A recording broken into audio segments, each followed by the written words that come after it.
Welcome to Monk's Moon Temple. Tonight, as you settle into rest, you'll encounter timeless wisdom that has shaped lives for generations.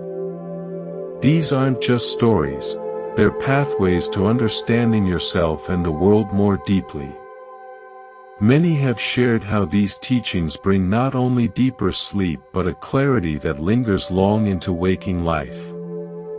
Insights arrive exactly when most needed, appearing just when the mind is quiet enough to receive them. This is the quiet power of ancient tales. They work within us in ways the thinking mind can't always grasp, unfolding their meaning in the spaces between our thoughts. Tonight's journey begins with something special, principles so simple yet so profound they became the very foundation for Zen's first steps into the Western world. What might shift if your heart burned with devotion while your eyes stayed as cool as dead ashes? As your body grows heavier, let these teachings meet you right where you are, without any need to strive or understand. Receive them as you would the sound of distant waves, without effort, without struggle, allowing the meaning to soak into your awareness. Let each breath carry you deeper into relaxation as we begin, feeling the gentle release of the day's tensions with every exhalation. Allow yourself to drift even further, surrendering to the comforting weight of your own body as it sinks into peace. Now, each breath carries you farther into this receptive, peaceful state, a sanctuary of quiet within your own being. Feel the gentle weight of relaxation spreading through your body, traveling from the crown of your head down to the tips of your toes.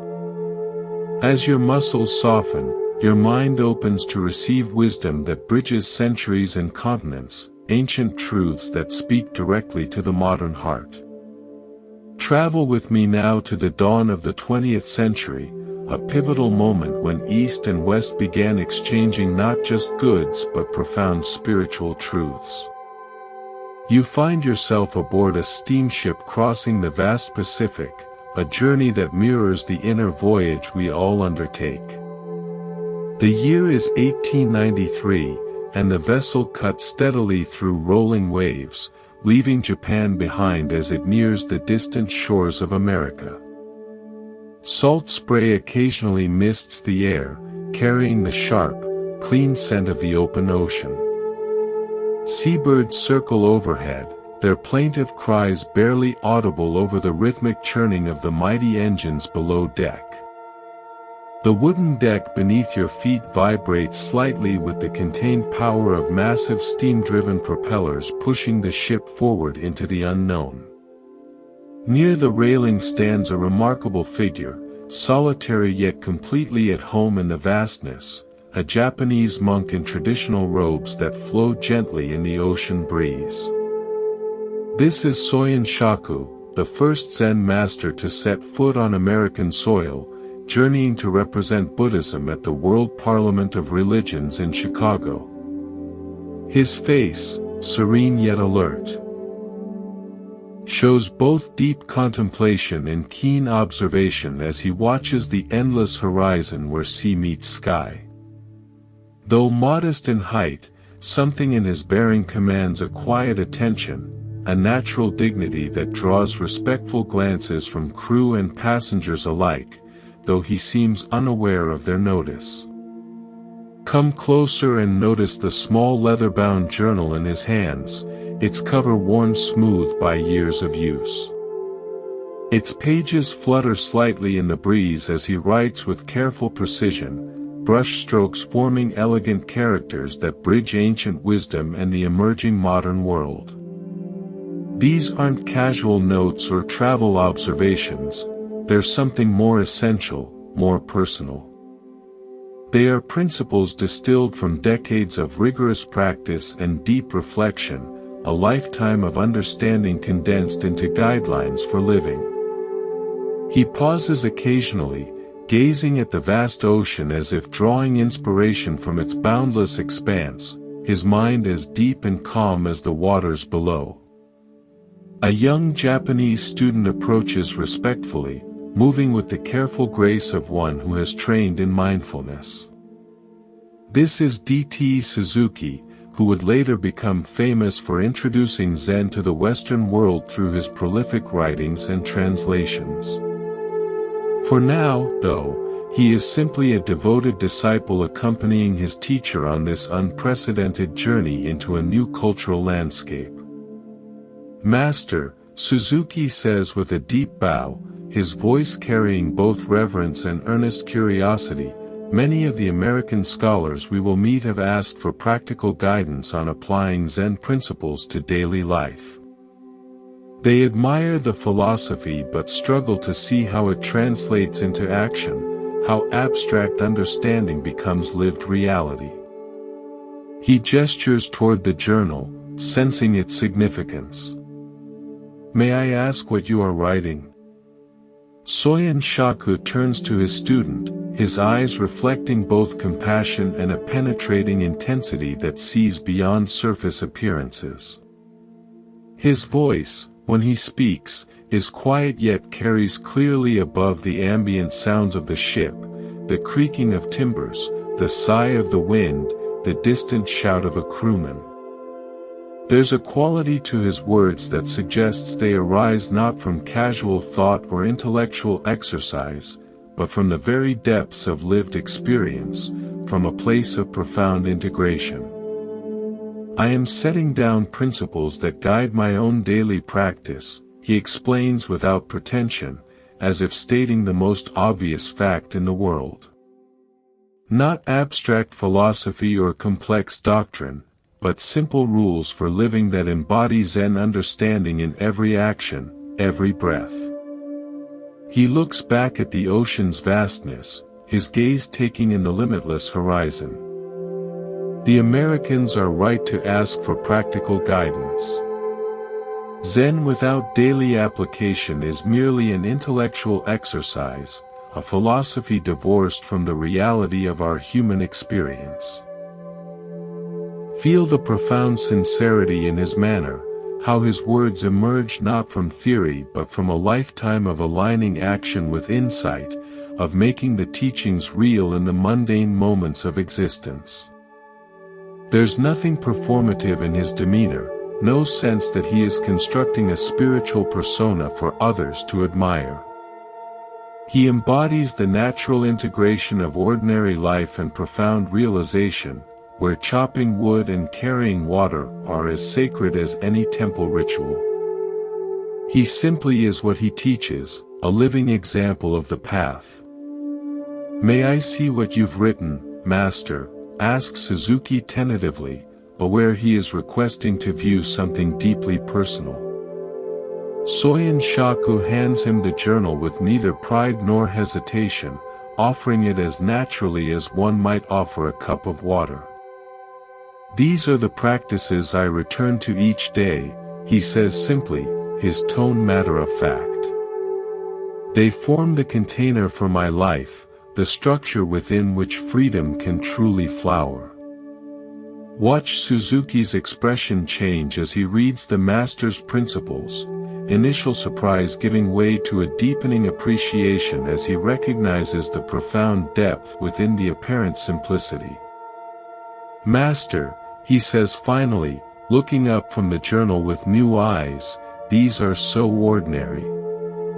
Yet somehow, in their simplicity, they contain everything, the whole of the teaching in a handful of daily gestures. The most profound truths are often the most simple," responds Soyen Shaku, a hint of a smile softening his otherwise serious expression. "It is their consistent application, not their complexity, that transforms them from mere words into living wisdom, from ideas into the very substance of your life." As Suzuki returns the journal, a sudden gust of wind catches the pages, revealing the master's careful brushstrokes. Though written in Japanese characters, you find you can somehow understand the principles that would later become known to Western students and form the foundational guide for Zen practice in America. In the morning before dressing, light incense and meditate. Feel the power in this first principle, how it establishes practice as the absolute foundation of each day, preceding even the most basic activities like dressing. There is no separation here between spiritual life and ordinary life, they are one seamless whole. Meditation comes before everything, setting the tone and quality for all that follows, grounding awareness before engaging with the world. Retire at a regular hour. Partake of food at regular intervals. Eat with moderation and never to the point of satisfaction. Notice the emphasis on regularity and moderation, how these simple disciplines create a structured container for freedom rather than constraints that limit it. By establishing clear, mindful rhythms for basic bodily needs, the mind becomes free to focus on deeper matters rather than being constantly pulled by the chaos of changing desires and impulsive urges. Receive a guest with the same attitude you have when alone. When alone, maintain the same attitude you have in receiving guests. Experience the profound challenge in this principle, the call to absolute authenticity that transcends all social masks and private indulgences. There is no performance self for public consumption and true self for private moments. Only continuous integrity across all contexts, a unified presence whether in solitude or community. Watch what you say, and whatever you say, practice it. Feel the weight of this simple instruction that cuts through layers of hypocrisy and empty, spiritual talk. Words and actions are not separate realms in this view, they are a continuous stream of being. Each spoken commitment becomes a sacred promise to be fulfilled through concrete behavior, through the integrity of doing what you have said. When an opportunity comes, do not let it pass by. Yet always think twice before acting. Sense the perfect balance embodied here, neither the hesitation that misses life's precious openings nor the rash impulsivity that rushes forward without discernment. There is both a vibrant responsiveness to the moment and the grounding wisdom of reflection, creating action that is both timely and deeply considered, neither reckless nor stagnant. Do not regret the past. Look to the future. Experience the liberation in this principle, the release from the heavy, binding weight of unchangeable history combined with a purposeful, forward orientation toward what can still be shaped. Neither trapped in the useless energy of regret nor floating untethered from the lessons of experience, this middle path directs your vital energy where it can actually be effective, in the present moment. Have the fearless attitude of a hero and the loving heart of a child. Feel the beautiful integration of these seemingly opposite qualities, raw courage and gentle tenderness, unshakable strength and open vulnerability, the warrior's calm resolve and the child's innocent wonder. This is not an either-or proposition but a both an invitation to wholeness, to being fully human.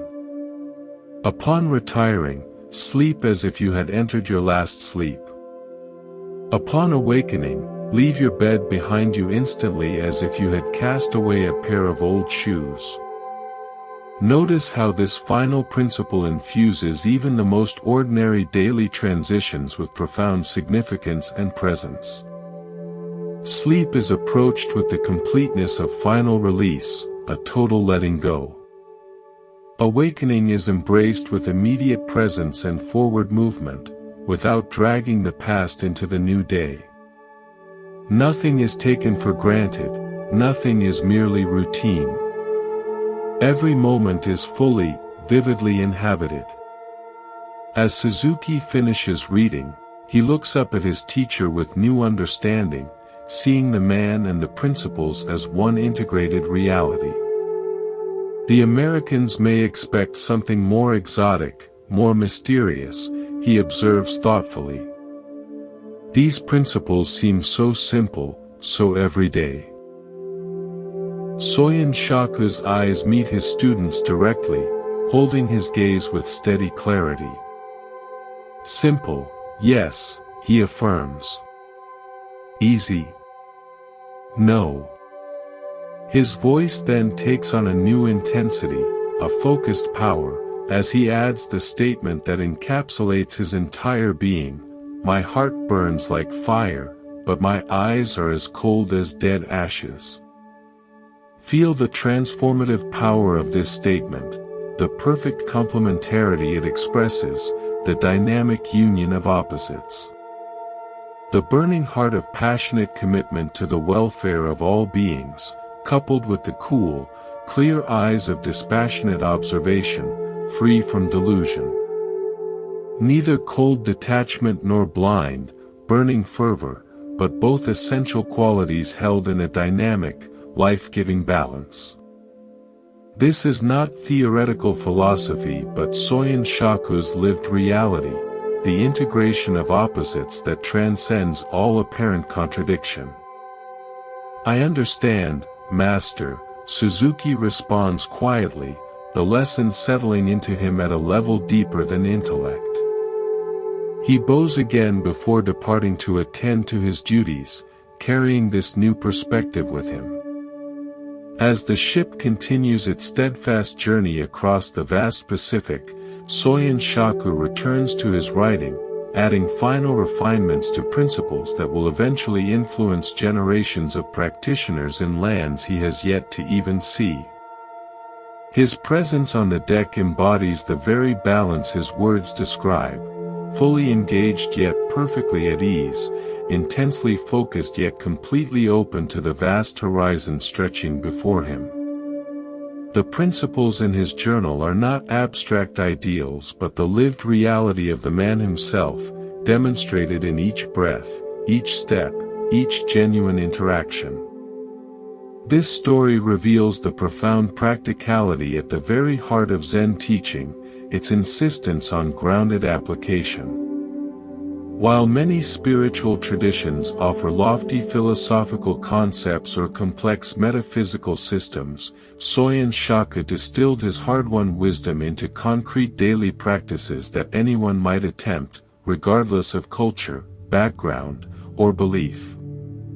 These principles form a vital bridge across the great divides, between profound, ineffable realization and the messiness of ordinary life, between Eastern tradition and the questioning Western seeker, between ancient wisdom and modern, daily application.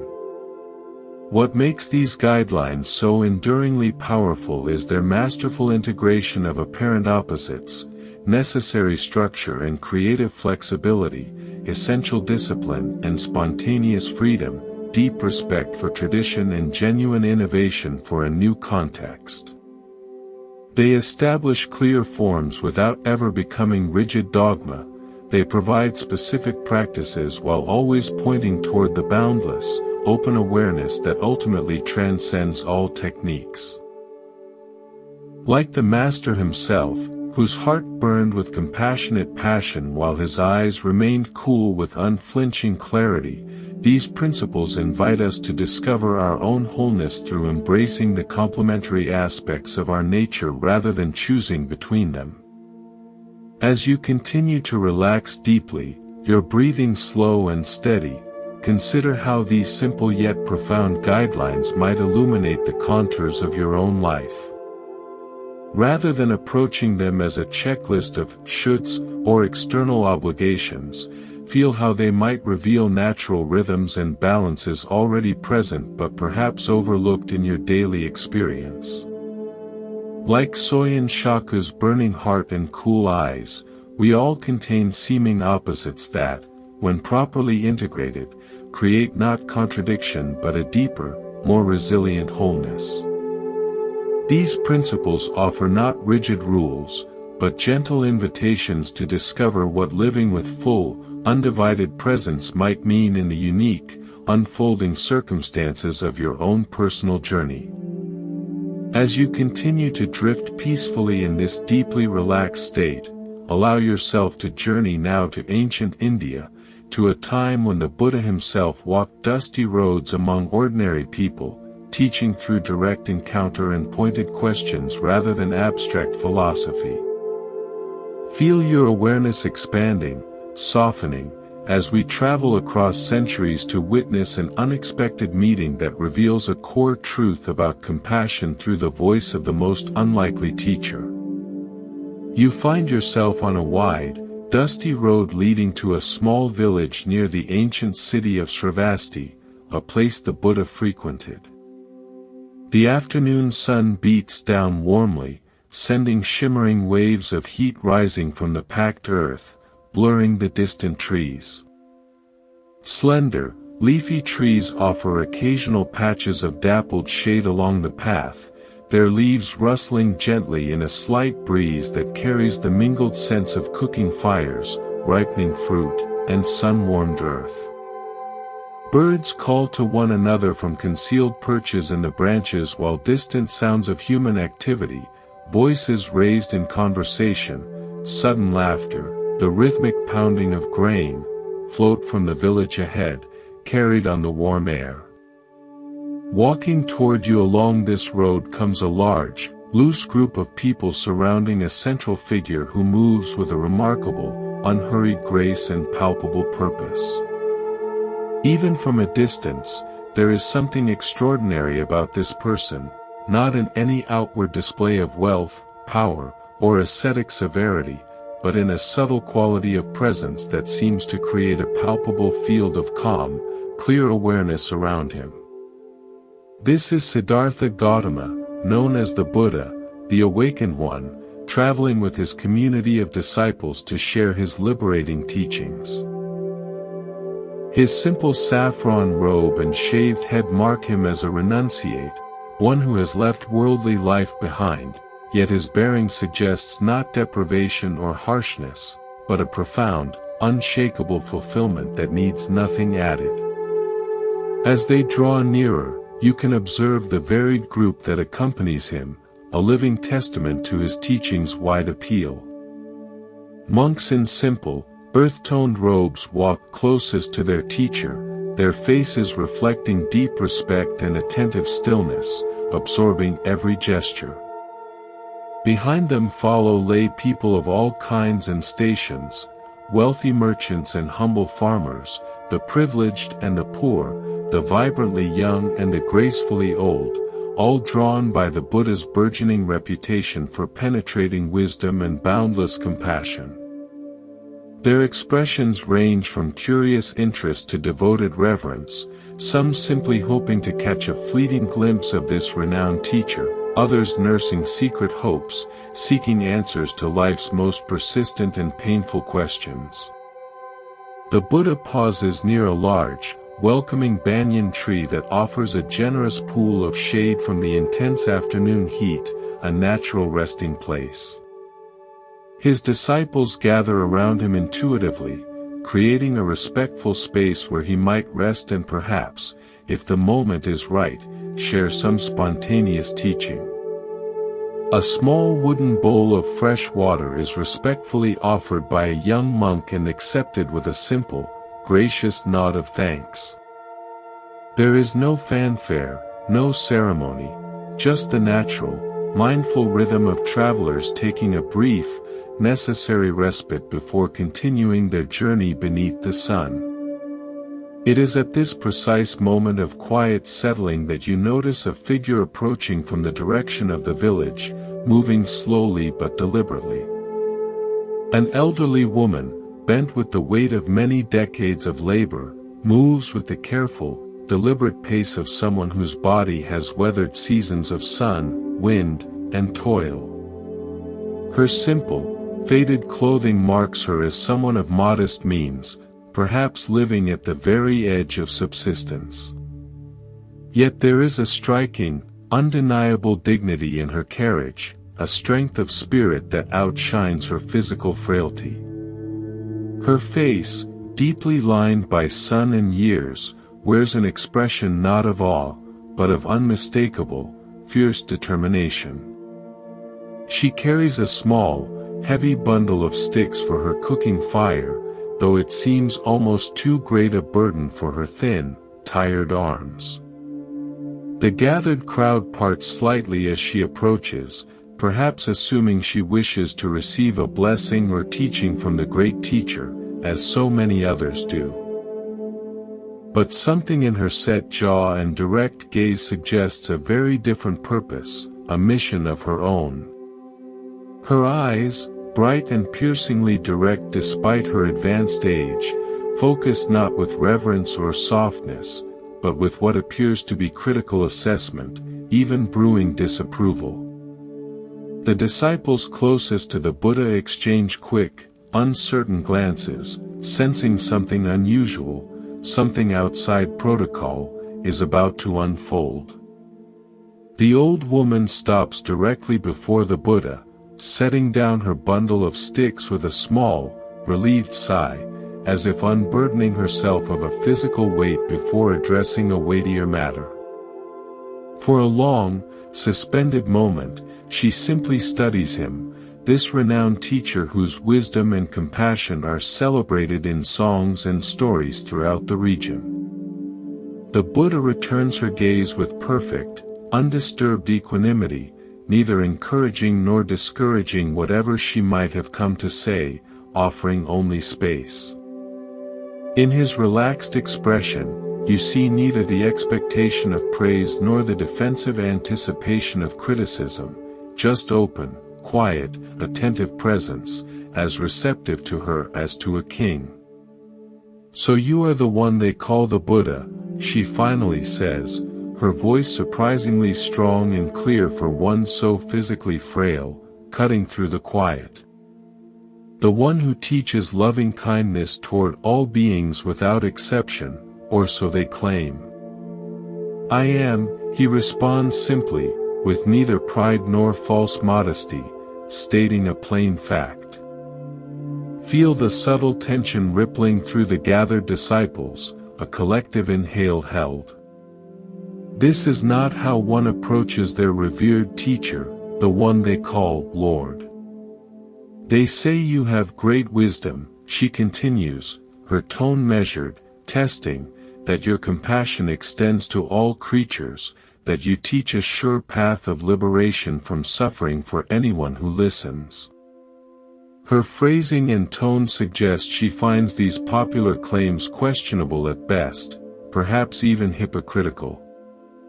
The Buddha neither confirms nor denies these descriptions, does not rush to defend his reputation.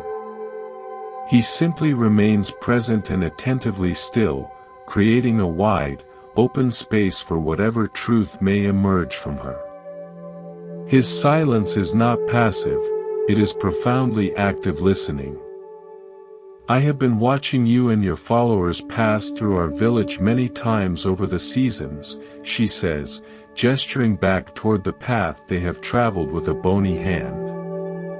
"Each time, the same predictable thing happens. People bring you their best food and most precious gifts.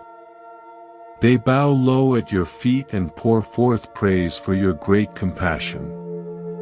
Her voice now takes on a distinct, unmistakable edge of criticism, sharp as a blade. "Yet I noticed something strange, something inconsistent about this famous loving kindness of yours."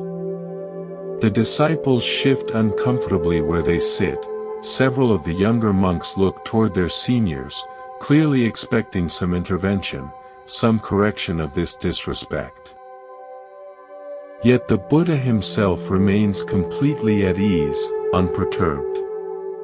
His expression reflects only a genuine, engaged interest in what this woman has to say, as if she were a fellow scholar presenting a fascinating thesis. There is not a trace of defensiveness, irritation, or condescension in his tranquil manner. "When people speak kindly to you, you speak kindly to them in return," the woman continues, her voice growing more forceful, more pointed with each word. When they praise you lavishly, you respond with those gentle, knowing smiles. When they treat you with the highest respect, you return their respect in equal measure. She then leans forward slightly, her aged but steady finger pointing directly at the Buddha in a gesture of accusation few in the realm would ever dare. This is not loving kindness. This is merely trading pleasantries with those who already adore you. It is common courtesy, the same any decent person shows to those who flatter them. Experience the collective, sharp intake of breath among the disciples, the shock at what seems like profound, arrogant disrespect toward their beloved teacher. Several of the younger monks half rise, looking to their elder brothers for a signal, clearly expecting some firm intervention to protect their teacher's honor. Yet the Buddha himself remains perfectly serene, giving the woman his complete, undivided attention, as receptive and interested in her criticism as he would be in the highest praise from a sage. He treats her truth as worthy of the same space as any other. Anyone can be kind to those who are kind to them, the old woman declares, her voice ringing now with the confidence of someone stating an obvious, overlooked truth. Even the greedy tax collectors and the petty criminals in the market do that much. It requires no special wisdom, no great heart. So where is this special compassion you're so famous for? I have looked, and I see no true evidence of it in your actions. Her bold challenge hangs in the hot, still air between them, as palpable as the heat waves rising from the dusty road. The gathered crowd has fallen completely, utterly silent. All eyes move back and forth between the elderly critic, standing her ground, and the serene teacher, sitting unmoved.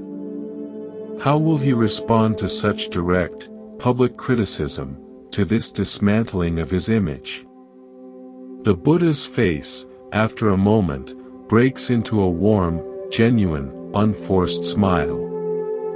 Not the tight, defensive smile of someone trying to gracefully diffuse an awkward tension, but the bright, appreciative smile of a student who has just received an unexpected and invaluable gift from a sharp-eyed teacher. You are quite right, he says, his voice gentle yet clear enough for all to hear, without any need to project. Simple reciprocity, being pleasant to those who are pleasant to us, is not at all what I mean by true loving kindness. Thank you for this important, necessary reminder. He then bows slightly to the woman, a gesture of sincere respect and acknowledgement that causes another, deeper ripple of surprise among his closest followers. This is unprecedented. Tell me, he continues, his tone one of collaborative inquiry, if someone were to offer you a gift, say, a basket of ripe mangoes, but you respectfully decline to accept it, to whom would the gift then belong?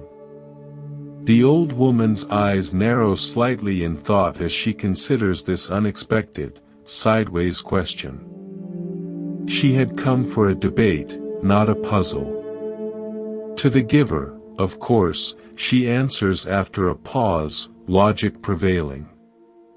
If I don't accept it, it remains with the one who offered it. The mangoes stay in their hands. The Buddha nods, as if she has stated a fundamental law of nature.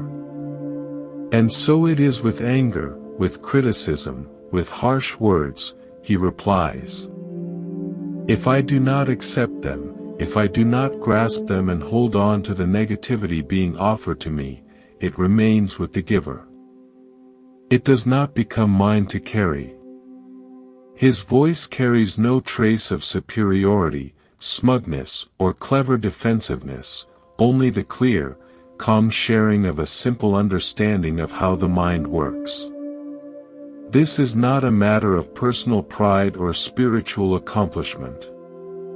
It is simply recognizing the actual nature of reality, of how thoughts and emotions transfer, or fail to transfer, between people. Watch as the woman's expression shifts, not suddenly transforming from harsh criticism to tearful adoration, but subtly opening, softening at the edges as something in the Buddha's response touches her in a way she had not anticipated. She had clearly expected either defensive anger or perhaps a patronizing, gentle tolerance, the kind a great teacher might show a foolish old woman. But she has received neither. She has received only genuine, respectful presence and a sharing of understanding that includes her as an equal participant. But what of my criticism itself, she presses, though her tone has lost much of its combative edge, replaced by genuine curiosity. Do you deny its essential truth? Do you say my observation is wrong? On the contrary, replies the Buddha without hesitation, I welcome it. I value it. The truth you offer is precious and valuable regardless of the emotional package in which it is delivered. Loving kindness is indeed meaningless, empty, if it is extended only to those who please us, who agree with us, who treat us well. He gestures with an open hand toward his circle of disciples, including them all in the lesson. We are all learning this lesson together, myself included. We constantly need reminding. Several of the monks nod slowly in acknowledgement, their initial discomfort with the woman's blunt approach now transformed into a sober appreciation for the powerful, living teaching unfolding unexpectedly before them. Then, you are not offended by my words, the woman asks, genuine wonder now mixing with her earlier skepticism. How could I possibly be offended by truth, responds the Buddha, his smile returning. You have reminded all of us here of something absolutely essential. That true compassion, genuine metta, makes no distinctions. It does not separate the pleasant from the unpleasant, the flattering from the critical, those who love us from those who honestly challenge us. His smile deepens, reaching his eyes with real, appreciative warmth. In fact, you have given us all a more valuable teaching today than many elegant, long-winded discourses could ever provide. Feel the profound, energetic shift that has occurred in this unexpected encounter, a change in the very atmosphere. What began as harsh, personal criticism has been transformed, not through clever argument, spiritual one-upmanship, or rhetorical skill, but through the simple yet profoundly difficult practice of genuine, non-reactive presence and deep receptivity. The old woman's bundle of sticks still rests at her feet, but the heavier bundle of assumptions, judgments, and hardened opinions she carried has been gently set down alongside them. Perhaps there is something to your teachings after all, she concedes, the hint of a real smile finally creasing her weathered, wise face. She bends slowly, with a small grunt of effort, to retrieve her firewood, and in that moment, the Buddha himself leans forward naturally to help her lift the bundle. Their hands meet briefly on the rough twine, not as teacher and critic, but as two human beings in a simple act of mutual aid. The renowned spiritual teacher and the elderly village critic are now connected through an authentic, unscripted moment of shared humanity, beyond all roles. As she continues her slow walk toward the village, her bundle secure, walking perhaps a little straighter than before, the Buddha turns to his watching disciples.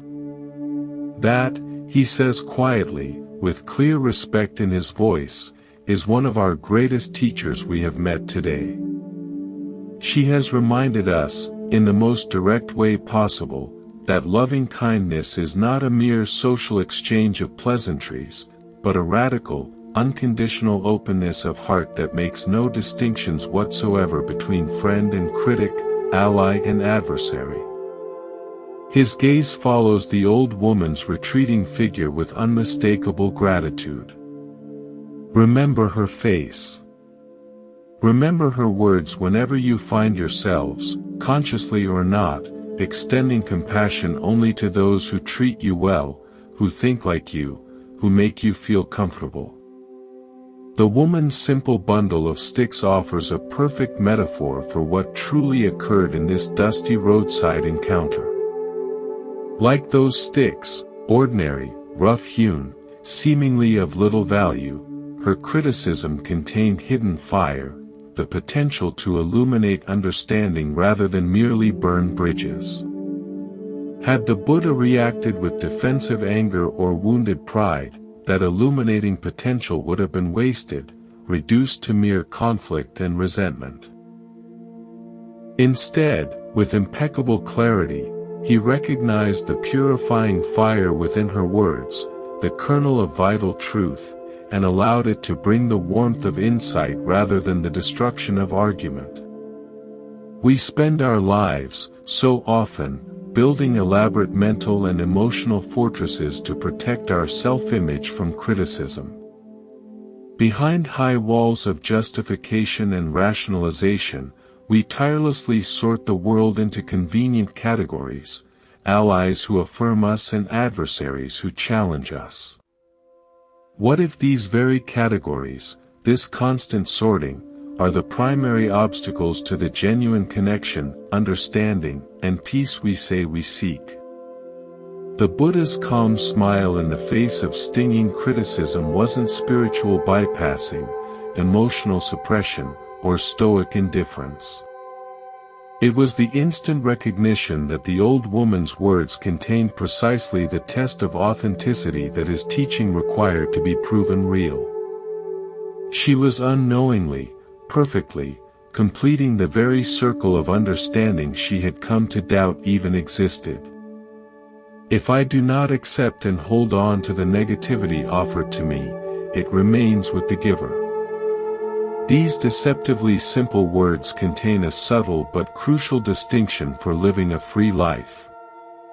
The Buddha didn't claim some magical immunity from criticism or suggest that her sharp words had no impact, that he didn't hear them. He acknowledged receiving them fully, hearing their content clearly, while consciously choosing not to allow them to define him, to diminish his peace, or to trigger a chain reaction of negativity in return. This isn't detachment in the cold sense of disconnection or numbness. It's full engagement without sticky entanglement, it's resonance without compulsive reactivity. The line between these two states of being is razor thin, yet crossing it makes all the difference in a human life. As you drift peacefully towards sleep, imagine what might quietly shift if you approached the next difficult conversation, the next piece of feedback, however poorly delivered, in your own life not as a problem to urgently solve or a personal attack to vehemently defend against, but as an old woman with a bundle of sticks. What if you saw the person as someone bearing both a burden and a potential gift? What criticism have you recently rejected or raged against that might, if you sift through the delivery, contain a single ember of useful truth? What challenging person in your life, the colleague, the family member, the neighbor, might be playing the role of your unexpected teacher, bearing precisely the irritating lesson you need most for your growth? The Buddha's response invites us to move beyond the exhausting binary trap of either accepting all criticism as completely valid or rejecting it all as utterly false. It points to a wiser third way, the capacity to extract the potential truth from the delivery while gently leaving behind the emotional charge, the personal barbs, that so often accompany it. Let your awareness continue floating in this peaceful, open state as we journey now from India to ancient China, to a remote mountain monastery where the price of genuine wisdom is sometimes paid in the most unexpected, demanding currency. Feel the weight of your eyelids growing heavier, your body more surrendered, as your mind opens to receive a story about the fierce, all-or-nothing determination required on the authentic path to understanding. You find yourself standing in the central courtyard of a mountain temple as winter's first true snow begins to fall in earnest. Delicate, intricate flakes drift silently from a pewter-gray sky, gradually transforming the angular temple roofs, stone lanterns, and gravel pathways into a softened landscape of gentle curves and unmarked, pristine white. Your own breath forms small, quick clouds of vapor that immediately dissipate into the cold, still air, joining the thin, wandering wisps of smoke rising from stone incense burners placed at intervals around the courtyard's edge. The scent of cedar and sandalwood mingles perfectly with the sharp, clean, icy smell of the approaching snowfall, creating an atmosphere that feels suspended between worlds, holy and hushed. Across the snow-dusted courtyard stands the main meditation hall, an imposing structure of dark, aged wood that has silently witnessed centuries of devoted seeking, of joy and despair. From within its depths comes the faint, rhythmic, hollow sound of a wooden fish drum being struck, marking the unwavering cadence for seated meditation. The steady talk, pulses like a timeless heartbeat against the muffled, absorbent silence created by the thickly falling snow. This sound has guided countless practitioners through the long, still hours of zazen, through pain and breakthrough, neither hurrying them along nor allowing them to drift unnoticed into sleep.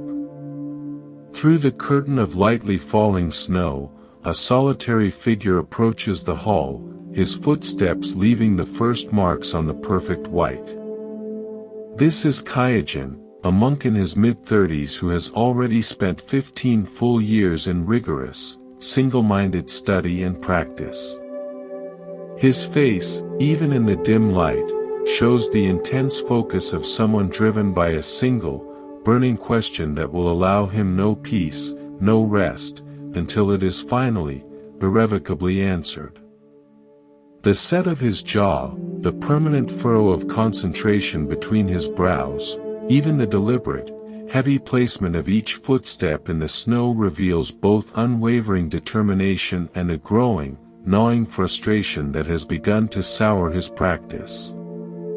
Snow accumulates unnoticed on his shoulders and the wide, downturned brim of his bamboo hat, but he seems completely unaware of the weather, his consciousness focused entirely inward on the desperate purpose that drives him forward, blocking out the outer world.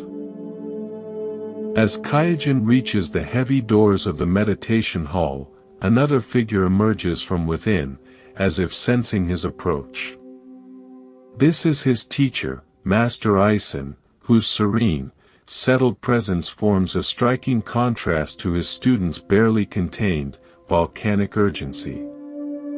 Isen's advanced years show in his silvered hair and the deep, peaceful lines mapping a lifetime of smiling and gazing into distances, yet there is a youthful, bird-like alertness in his eyes that misses nothing, that sees everything without judgment. His worn, patched robes hang loosely on his spare frame, moving slightly in the cold winter breeze that whispers through the courtyard.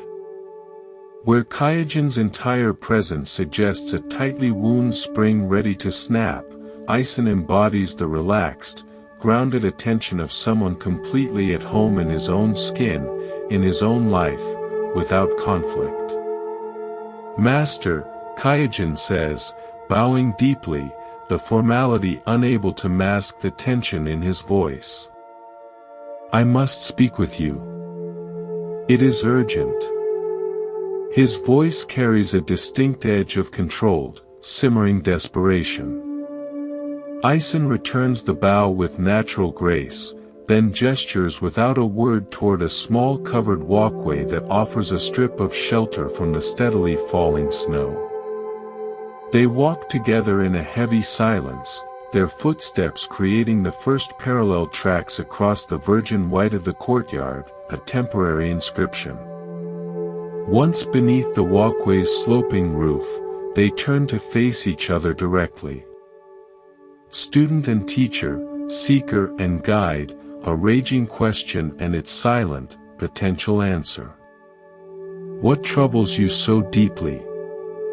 Ison asks, his voice neither encouraging a dramatic outburst nor discouraging a sincere confession, it simply creates a container. Feel the palpable weight of the moment as Kaijin gathers himself to speak, to voice the turmoil consuming him. His breath comes more rapidly now, forming quick, agitated clouds that dissolve into the winter air between them. His hands clench briefly at his sides in helpless fists, then deliberately relax, a small act of will. Master, he begins, the words rushing out, I have studied the sutras extensively, pored over every word. I have memorized the core teachings, analyzed the commentaries backward and forward, practiced seated meditation without fail, not missing a single session, for 15 years. His voice grows more intense, more strained with each declaration of his effort, as if listing his credentials for a verdict. Yet still, I cannot answer, I cannot even approach, the fundamental question, what was my original face before my parents were born? This question, one of Zen's most famous and ruthless koans, hangs in the cold air between them like the suspended snowflakes just beyond the roof. It is not a question about physical appearance or family history, it is a direct assault on the very nature of identity and being, a demand to know what exists prior to all conditioning, all personal history, all conceptual understanding and storytelling. Ison remains silent for a long moment, his eyes steady and calm on Kaijin's troubled, pleading face. He offers neither the compassionate explanation Kaijin desperately hopes for, nor any dismissal of the question's cosmic importance. Instead, with his silence, he creates a fertile, empty space where the question itself can ripen, where the seeker can fully meet his own seeking. Please, Master, Kaijin continues, his composed facade beginning to crack under the weight of his frustration. Explain this to me. Unlock it for me. I have reached the absolute limits of my own understanding. I can go no further on my own. I am stuck, and I need your guidance to move.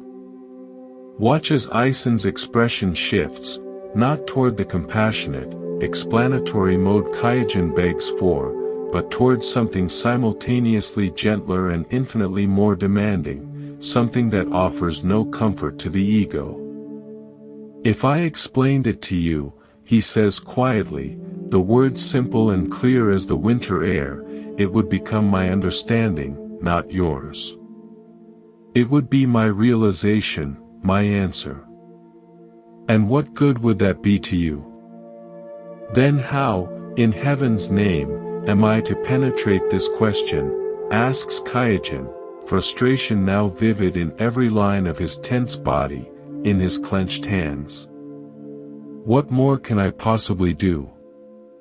I have done everything asked of me. If a man climbs to the top of 100-foot pole, replies Ison, offering not an answer but another, even more confounding koan that seems to compound rather than relieve Kaijin's desperate dilemma, how can he take one step further? Feel the devastating impact of these words on the already desperate student. The vivid image they evoke, a climber who has, through immense effort, reached the highest possible point, the very top, with no apparent way to progress further, staring into an abyss.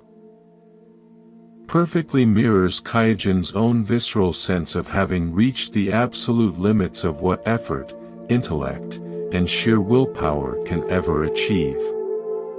Yet the master's cryptic question implicitly, maddeningly, states that one more step is not only possible but utterly necessary. There is no standing still at the top of the pole. I don't know. Kaijin admits, his voice barely a whisper now, swallowed by the soft, hissing sound of the endless snow falling around them. I have climbed as high as I can.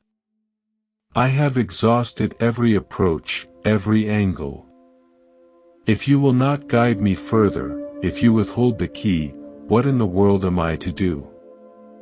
Ison looks at his student with eyes that hold, simultaneously, an unwavering, diamond-hard demand and a bottomless, ocean-deep compassion. These are not contradictory, but two sides of the same authentic love. Let go, he says simply. With these two final, uncompromising words, the master turns calmly and walks away, his own footsteps gradually filling with fresh snow, leaving Kaijin utterly alone under the covered walkway with only the command echoing in his mind. The meditation drum continues its indifferent, steady talk, from within the hall, counting moments that now feel both agonizingly precious and completely unbearable to the abandoned student. The weeks that follow bring a visible, profound transformation in Kaijin, though not the kind one might expect. He continues his regular duties around the monastery, chopping wood, carrying water, preparing simple meals, but with a new, frightening quality of focused, silent intensity. The frustrated, sputtering urgency has been burned away, replaced by something deeper, colder, and more resolved, the desperation of a hunter who has lost all other purpose. He speaks little, eats little, sleeps little. Those who pass him in the temple grounds or along forest paths observe that his eyes often seem fixed on some invisible point far beyond the visible world, as if tracking a ghostly quarry only he can perceive. One day, while performing the simple task of sweeping a path through the bamboo grove behind the temple, Kaijin's straw broom dislodges a small, ordinary stone. The stone flies through the air in a short arc and strikes a hollow bamboo stalk with a clear, perfect, resonant talk. The sound hangs in the quiet grove, pure, complete, self-sufficient, requiring nothing beyond itself, no explanation, no meaning. In that instant, without warning or thought, something shatters, breaks wide open in Kaijin's choked understanding. His face transforms as if a crushing, invisible burden has suddenly evaporated from his shoulders. He begins to laugh, not the nervous laughter of confusion or the bitter laughter of defeat, but the clear, uncontainable, joyful laughter of someone who has finally, accidentally, glimpsed what has been transparently present all along. The broom falls forgotten from his hands as he stands perfectly, utterly still in the whispering bamboo grove, tears streaming freely down his face while laughter continues to bubble up from some newly discovered, eternal spring within him, a spring that had always been there.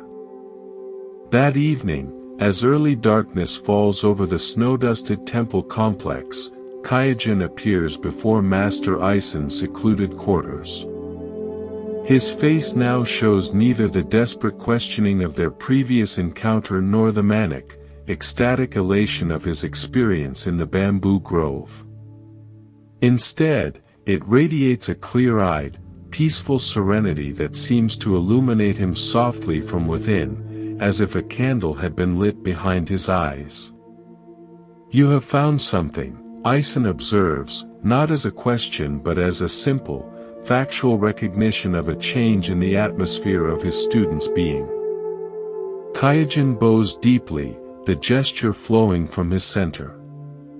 Master, today I heard a stone strike bamboo, and what you could not explain to me became clear without any explanation whatsoever. It was shown, not told. Aizen nods slowly, his eyes reflecting a quiet, deep satisfaction, the satisfaction of a gardener seeing a stubborn seed finally sprout.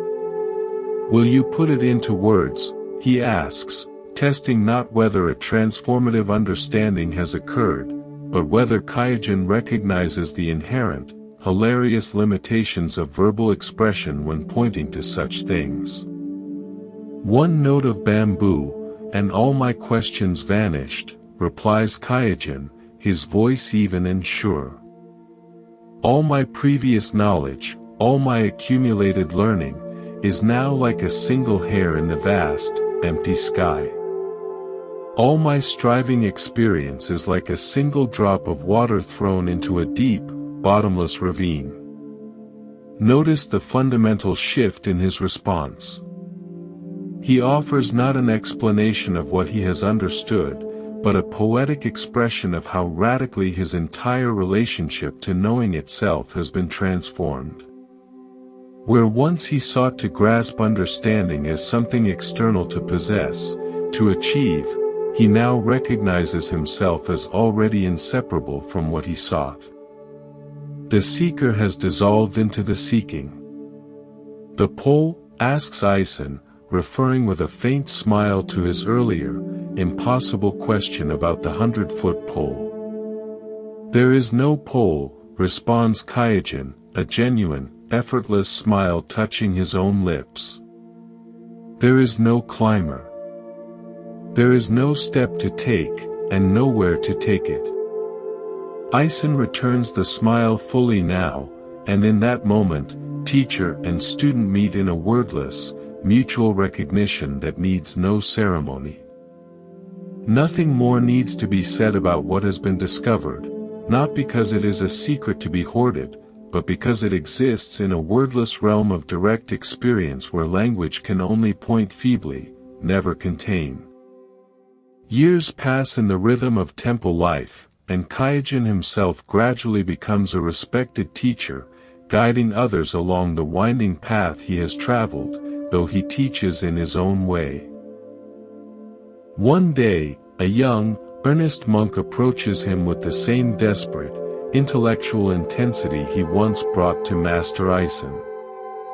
Master, says the monk, his brow furrowed with the strain of thought, I have studied the scriptures diligently and practiced meditation without cease for years. Yet still I am plagued by endless questions about the true nature of mind and reality. Please, resolve my doubts once and for all. Give me the answer that will bring me peace. Kaijin looks at the young monk with eyes that see both the surface question and the deep, restless confusion beneath it. Without speaking a single word of instruction, he holds up his right hand, extending his index and middle fingers in a simple gesture.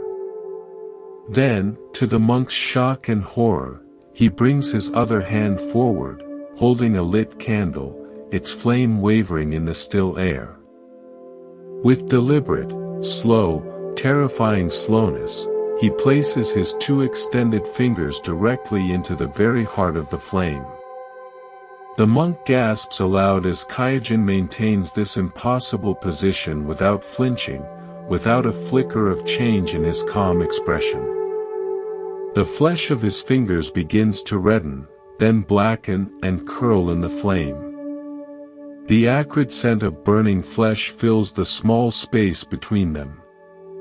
Yet Kaijin's eyes remain clear, steady, and direct, holding the horrified monk's gaze with an unwavering, almost peaceful presence. Master, stop, cries the monk, lurching forward to pull Kaijin's hand from the self-inflicted torture.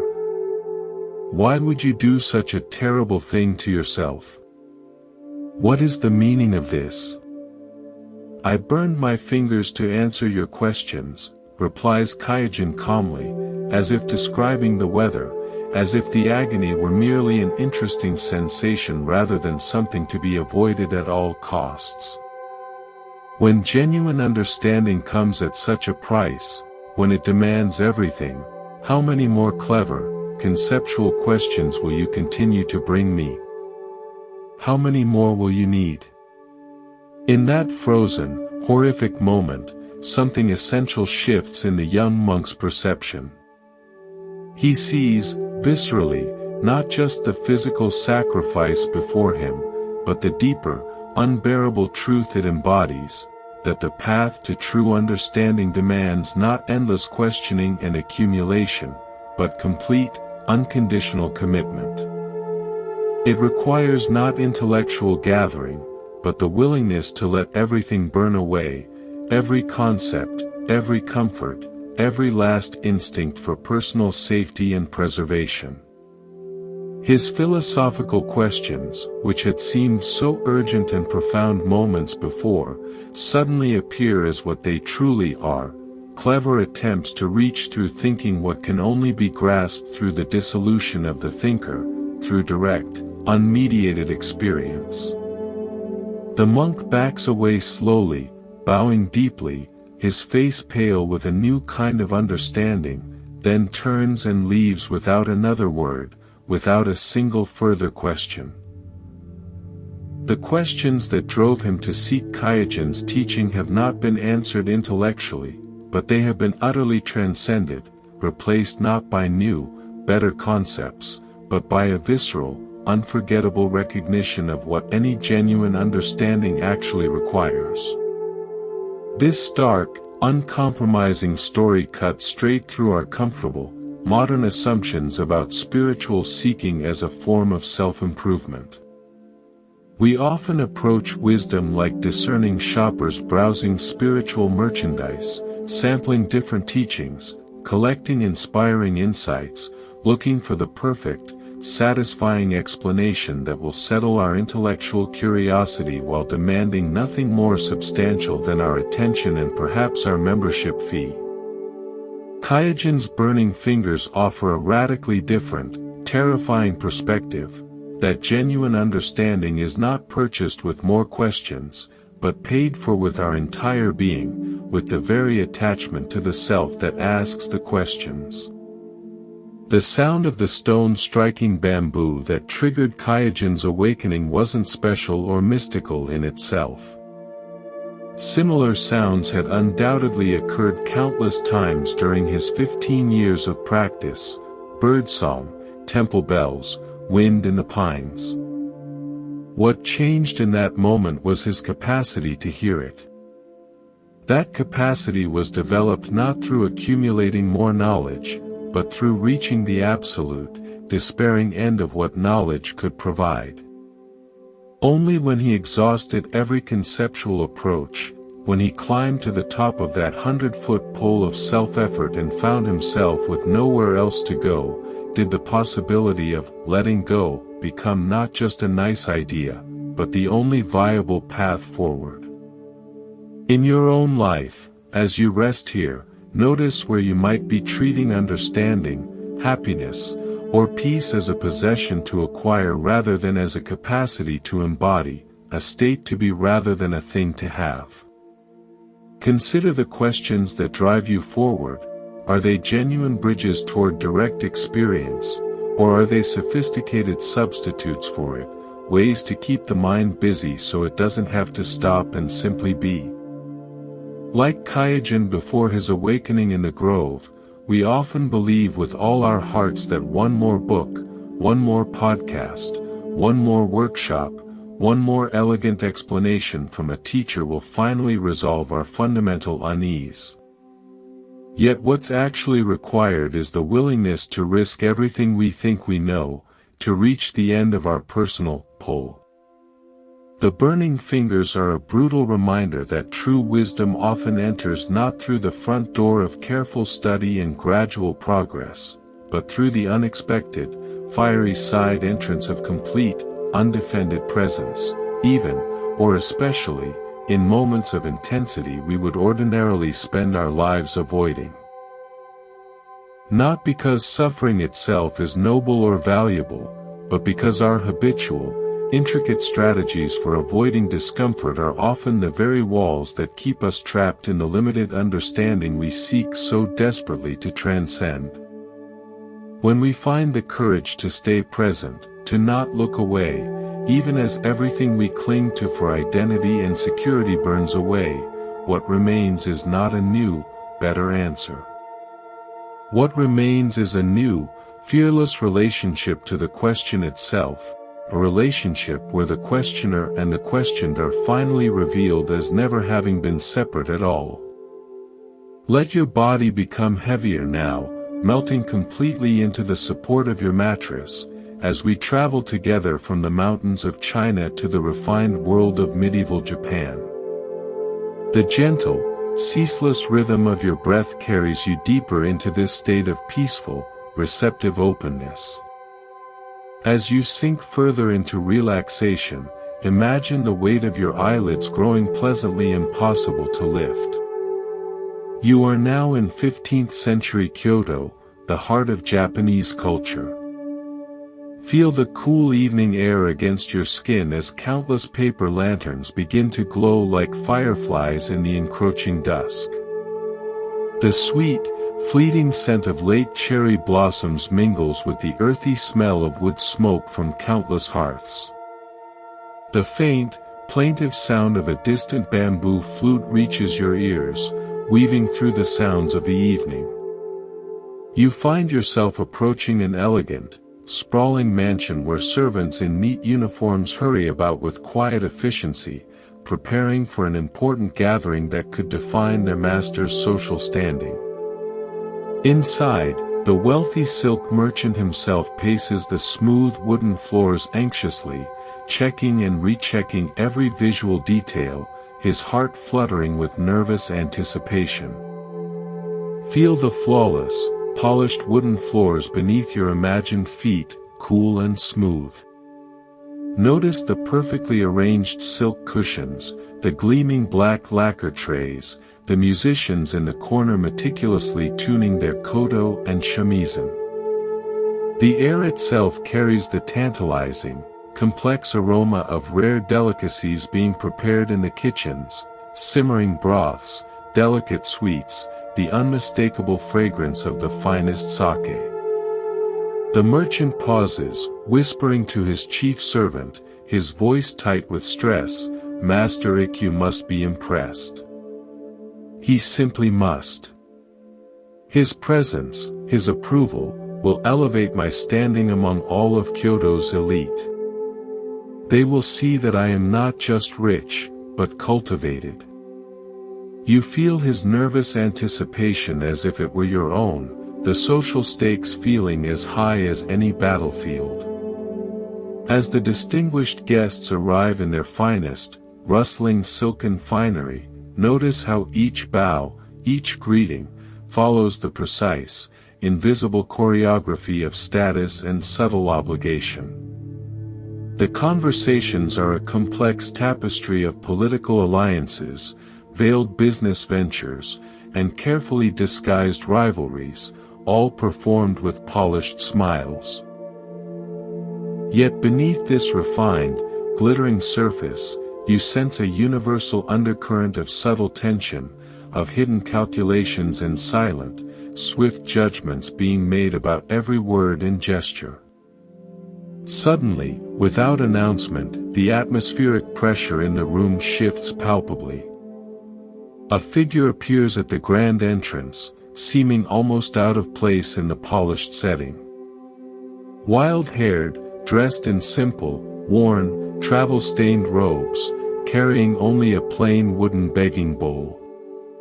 His eyes seem to look through rather than at people, missing none of the pretense. This is Ikkyu, the legendary, unconventional Zen master known throughout Japan for his unpredictable wisdom, his sharp wit, and his contempt for hollow ceremony. Feel the merchant's wave of nervous relief as he hurries forward, bowing perhaps a little too deeply, a little too eagerly. Master Ikkyu. What an immense honor to welcome you to my humble home. The word, humble, catches awkwardly in his throat as he gestures with a sweep of his arm toward the obvious, staggering opulence surrounding them. Ikkyu simply nods, a faint, unreadable smile on his lips, and follows him inside without ceremony. Notice the immediate, respectful hush that falls over the gathering, the careful conversations pausing. Experience through your own senses how the carefully cultivated social atmosphere of calculated charm gives way, just for a moment, to a more genuine, curious stillness. The wild-haired monk sits cross-legged at the place of highest honor, a slight, knowing smile playing at the corners of his mouth as he observes the room. The conversations gradually resume around him, growing louder and more animated as servants bring dish after exquisite dish, a parade of culinary art. Listen to the delicate clink of fine ceramic, the cultivated murmur of voices, the occasional burst of carefully measured, socially appropriate laughter. Feel the merchant's growing, subtle unease as Ikkyu eats modestly, sampling bits here and there, neither praising the lavish food nor criticizing it, offering no easy social handle. This peaceful, non-judgmental silence somehow disturbs the anxious host more than any flattery or complaint could. It offers nothing to grasp. As the evening progresses and porcelain sake cups are repeatedly filled and emptied, you sense a building, peculiar tension in the room, a feeling that something must break. It breaks unexpectedly when Ikkyu suddenly rises to his feet in the middle of a story. Feel the immediate, total attention his unannounced movement commands, even the musicians pause. Honored host, Ikkyu says with a perfectly respectful bow that nonetheless carries a strange weight, might I trouble you for a simple cup of water from your well? Plain water would be most refreshing. Experience the ripple of confused whispers passing through the room. Water? Common, plain well water. When the finest, most delicate sake in all of Kyoto flows like a river. The merchant blinks, momentarily puzzled by this request that upends the logic of his hospitality, then recovers his smooth host's demeanor. Of course, Master Ikkyu. It would be my pleasure. My servant will bring fresh, cool water to you immediately. I would prefer to draw it myself, Ikkyu replies, his voice gentle but leaving no room for argument, carrying a quiet authority. If you would be so kind as to show me to your well. Follow them now as natural curiosity draws several intrigued guests away from the sake and into the moonlit garden. Feel the immediate relief of the cool night air on your face after the warm, crowded stuffiness of the banquet room. Above, the full moon hangs like a perfect, luminous silver coin in the clear, dark sky. Its pure light washes everything in an ethereal, blue-silver clarity, the carefully tended pine trees, the silent stone lanterns, the velvety moss-covered ground. In a quiet corner of the garden stands a simple, unadorned stone well, a functional object in this world of ornament. Approach it with Ikkyu and the small, curious crowd. Feel the cool, rough texture of the well's stone lip beneath your fingers as you all lean forward to peer into its dark, mysterious depths. Far below, the still, dark water holds a perfect, mirror-like reflection of the full moon, complete and unbroken despite the well's narrow opening to the sky. Watch as Ikkyu reaches for the wooden bucket and rough rope. The creak of the wooden pulley cuts sharply through the expectant night silence, a sound somehow both utterly ordinary and deeply profound in this context. When the bucket kisses the water's surface, disturbing the moon's perfect reflection into shimmering fragments, Ikkyu pauses and looks at the others. "Look," he says simply. "What do you see?" The moon, offers one guest, reflected beautifully on the water's surface. "Yes, the full moon, perfectly captured in your well," adds another, trying to match the poetic tone. Feel Ikkyu's presence, calm, attentive, fully embodied in the moment. As he nods and speaks, his voice carrying easily in the crisp air. The moon travels thousands of miles through the heavens, resting in no single place.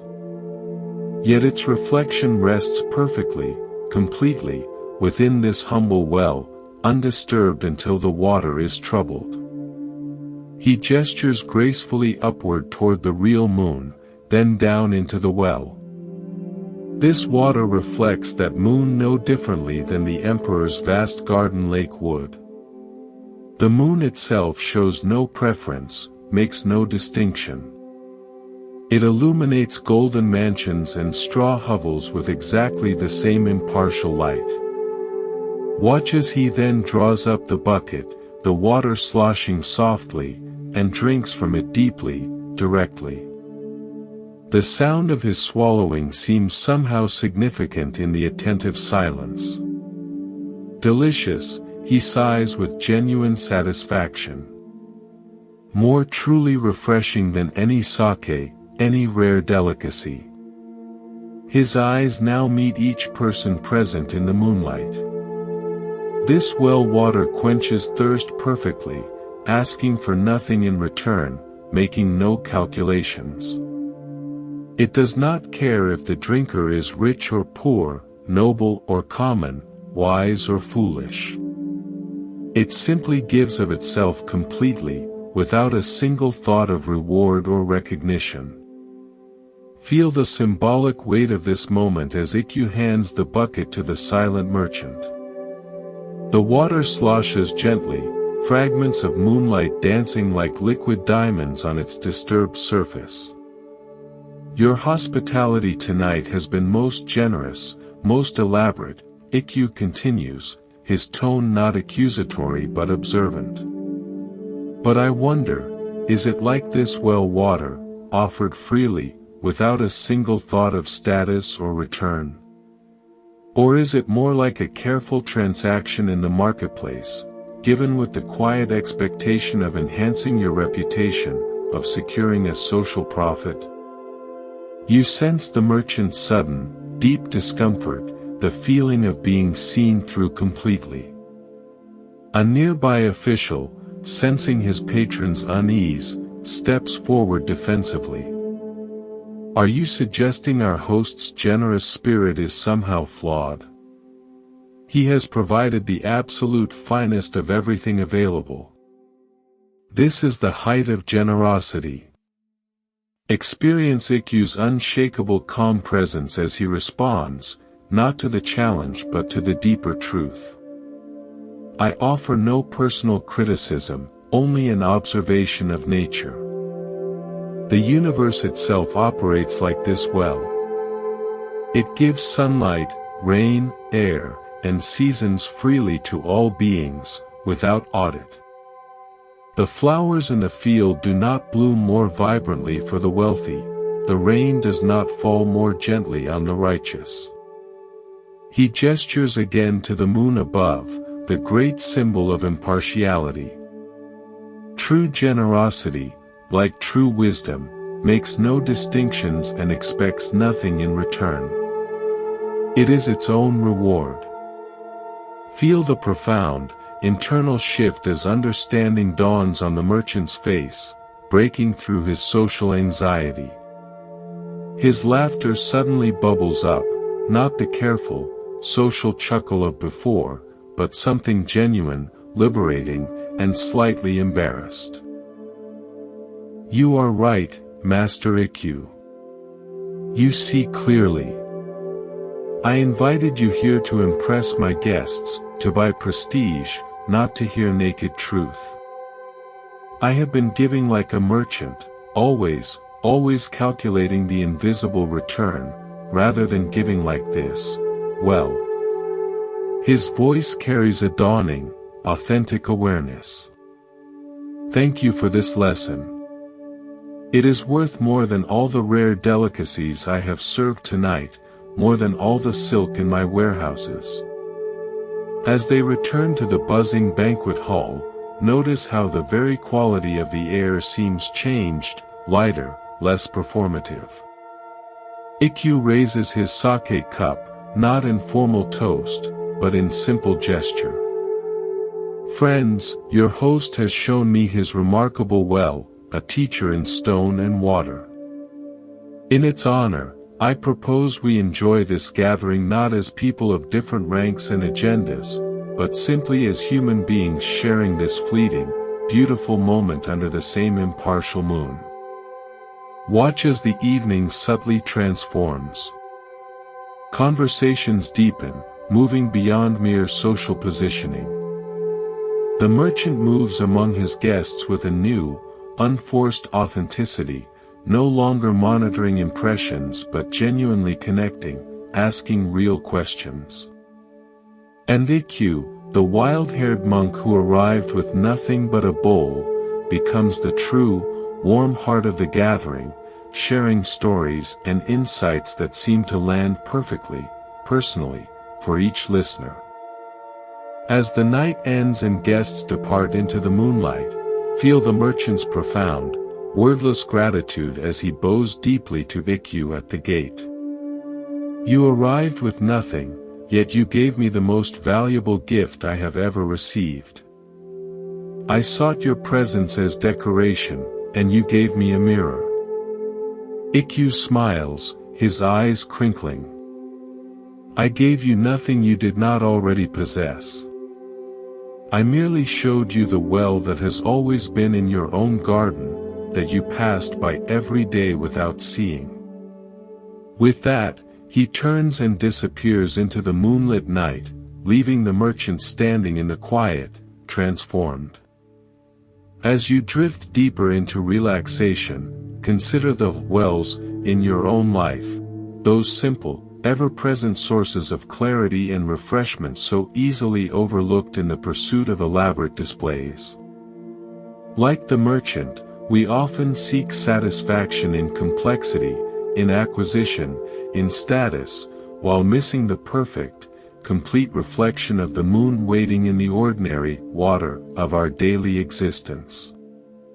The well gives without calculation or expectation, embodying a natural, effortless generosity that asks for nothing in return, that has no concept of other to give to.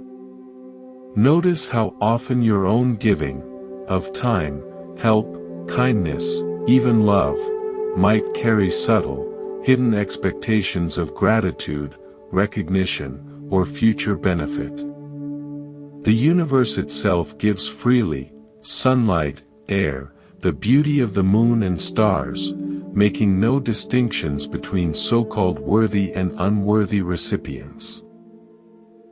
This impartial giving is the very essence of Buddha nature, reflected in each of us when our minds become still and clear like undisturbed water. Allow the serene image of the moon reflected in the simple well to remain in your mind as you sink even deeper into this restful, healing state. Like that reflection, utterly perfect yet completely ephemeral, dependent on conditions, all experiences, all states, all possessions arise and pass away. Our desperate grasping at status, recognition, and control cannot provide any lasting satisfaction, it only troubles the water. Yet in recognizing this simple truth, we open ourselves to a more authentic, peaceful way of being, one that gives freely, reflects reality clearly, and appreciates the ordinary, ever-present magic of existence without needing to own it.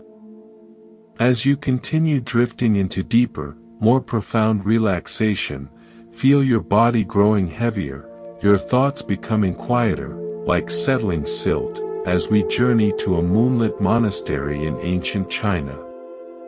Here, a young nun is about to make the most liberating discovery, that what we seek most desperately may already be within our immediate grasp, awaiting only a broken container.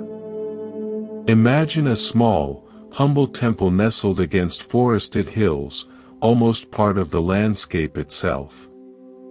Stone paths wind like gentle ribbons between simple wooden buildings, their curved roofs reaching softly toward the sky. The night air carries the subtle, familiar fragrance of sandalwood incense and damp pine. Crickets create a gentle, pulsating symphony that rises and falls with the cool evening breeze. Moonlight bathes everything in a silvery, dreamlike glow, transforming the ordinary monastic world into something otherworldly, soft, and profoundly silent. A young nun named Chiono moves quietly, like a shadow, through the temple grounds. Unlike the other nuns who have retired for evening meditation or sleep, she carries a wooden bucket toward the old well at the eastern edge of the monastery compound, her nightly duty. Feel the cool, smooth wooden handle against her palms, the slight, familiar weight of the empty bucket swinging gently with each mindful step. Her face, illuminated occasionally by moonlight filtering through the bamboo, reveals both determined diligence and a deep, private frustration. Chiono has studied the scriptures diligently for many years, has sat in meditation for countless hours. Yet enlightenment, that direct, unshakable experience of reality which all sincere Buddhist practitioners seek, has eluded her, remaining a whispered rumor, a story about others. Tonight, like many nights before, she has chosen to practice mindful attention during this simple, repetitive task of drawing water. Perhaps here, in this utterly ordinary activity, she might stumble upon the extraordinary insight that has escaped her during all those hours of formal, cross-legged searching. Approaching the well, she sees its familiar stone circle gleaming in the moonlight, an ancient eye looking upward. The water within, black as ink, reflects the full moon perfectly, a luminous, silver disk captured in the dark circle below, a jewel in stone. For a moment, she pauses, gazing at this beautiful, silent phenomenon. How strange, she thinks, that something so vast, so distant, could appear so immediate, so intimately present in the humble, drawn water of this monastery well. Watch as Chiono lowers her bucket carefully into the well's deep throat, her movements practiced and smooth. The rough rope slides steadily through her hands, a familiar friction against her skin. The bucket makes a soft, hollow splash as it meets the water's still surface, temporarily shattering the moon's perfect reflection into 1,000 dancing shards of light. She begins to draw the bucket upward, feeling the satisfying, increasing weight of the water adding a gentle resistance to her pull, the rope growing taut. As the filled bucket reaches the top of the well and she swings it onto the stone ledge, Chiono notices something concerning in the dim light. There is a thin, dark line, a crack, in the wooden base of the old bucket. Not large, but enough that water is already beginning to seep through in a slow, persistent trickle. She quickly transfers the bucket to her shoulder, hoping to reach the kitchen storeroom before losing too much of her precious cargo, feeling the familiar coolness against her robe. Feel the cool wetness of the escaping water against her shoulder as a few persistent drops find their way through the crack, tracing a cold line down her arm. She steps carefully along the worn stone path, focusing all her awareness on keeping the bucket balanced, on minimizing the spill. The weight of the water makes each step deliberate, supremely mindful, a moving meditation. Her entire world narrows to this simple, immediate, physically challenging task, carrying water in a cracked, failing vessel. Halfway back to the kitchen, the expected finally happens. The bottom of the old bucket, weakened beyond its limit, suddenly gives way completely. In a single, shocking instant, all the water rushes out in a great, noisy splash, soaking her lower robes and spreading in a dark, sudden stain across the pale stone path. The empty bucket feels suddenly, strangely, almost comically light in her surprised hands. In this pure moment of surprise, this perfect, mundane catastrophe, something irrevocable shifts in Chiono's perception, in the very ground of her being.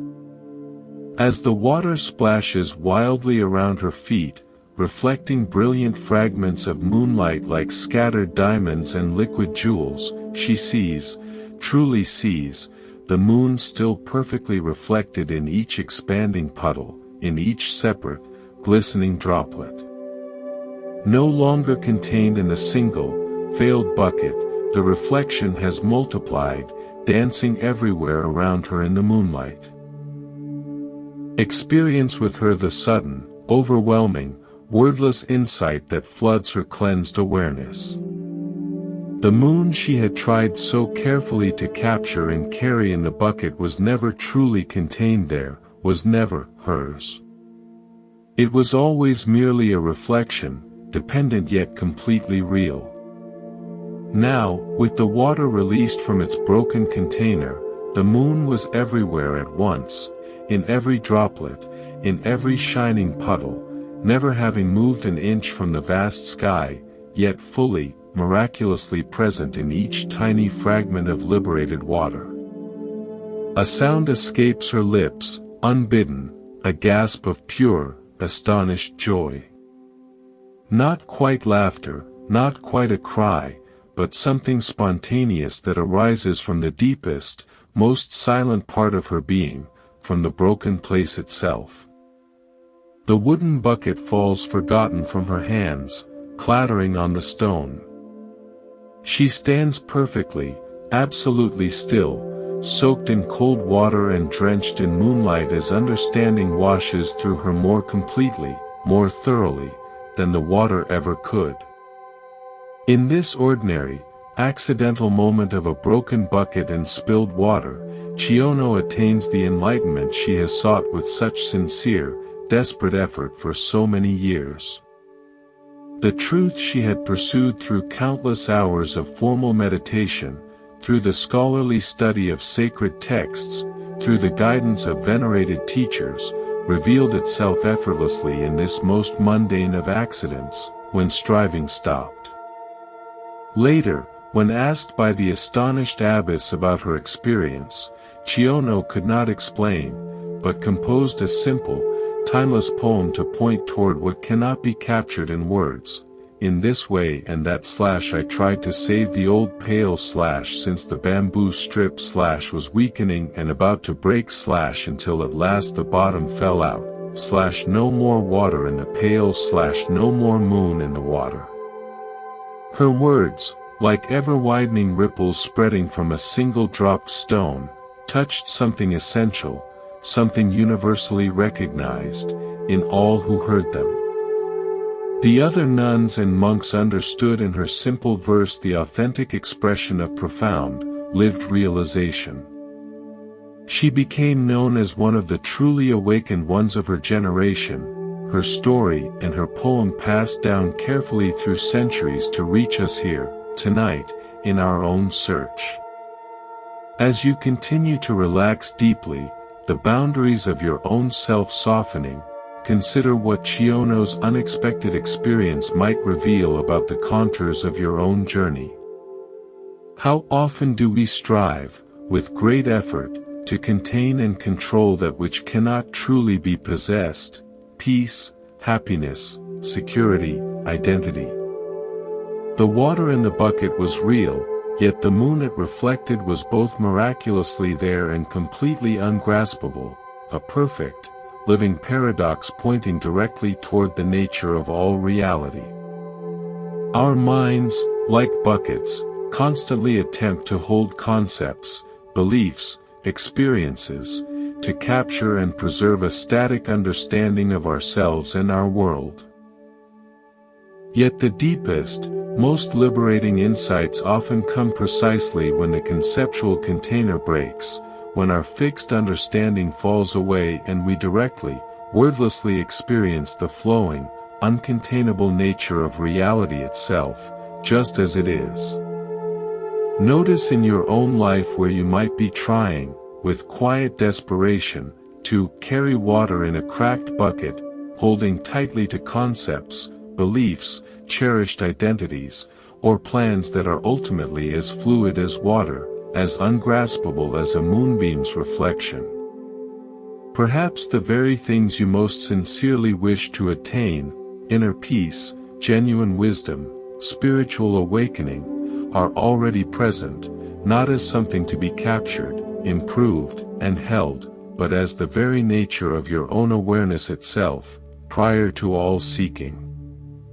As you drift peacefully toward sleep, imagine your own conceptual bucket, the one that holds your self-story, gently breaking, allowing the fluid water of thought to return to its natural, easy state of flow. Feel the profound relief, the deep relaxation, of no longer needing to carry, to contain, to preserve, to protect a fragile identity. The moon continues to shine with perfect, silent generosity regardless of whether any bucket captures its reflection.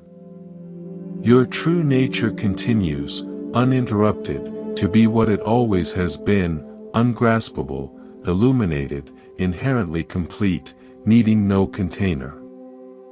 No more water in the pail. No more moon in the water. In this gentle letting go, in this sweet, inevitable surrender, the well-trodden path to awakening reveals itself not as something arduous to achieve, but as the simple, shocking recognition of what has always been true, prior to all your effort. Rest in this understanding as sleep gently, kindly embraces you, knowing that, like Chiono, your deepest wisdom may arrive in the most unexpected, ordinary moments. Not when you grasp most tightly, but when you finally, gracefully, allow everything to fall away.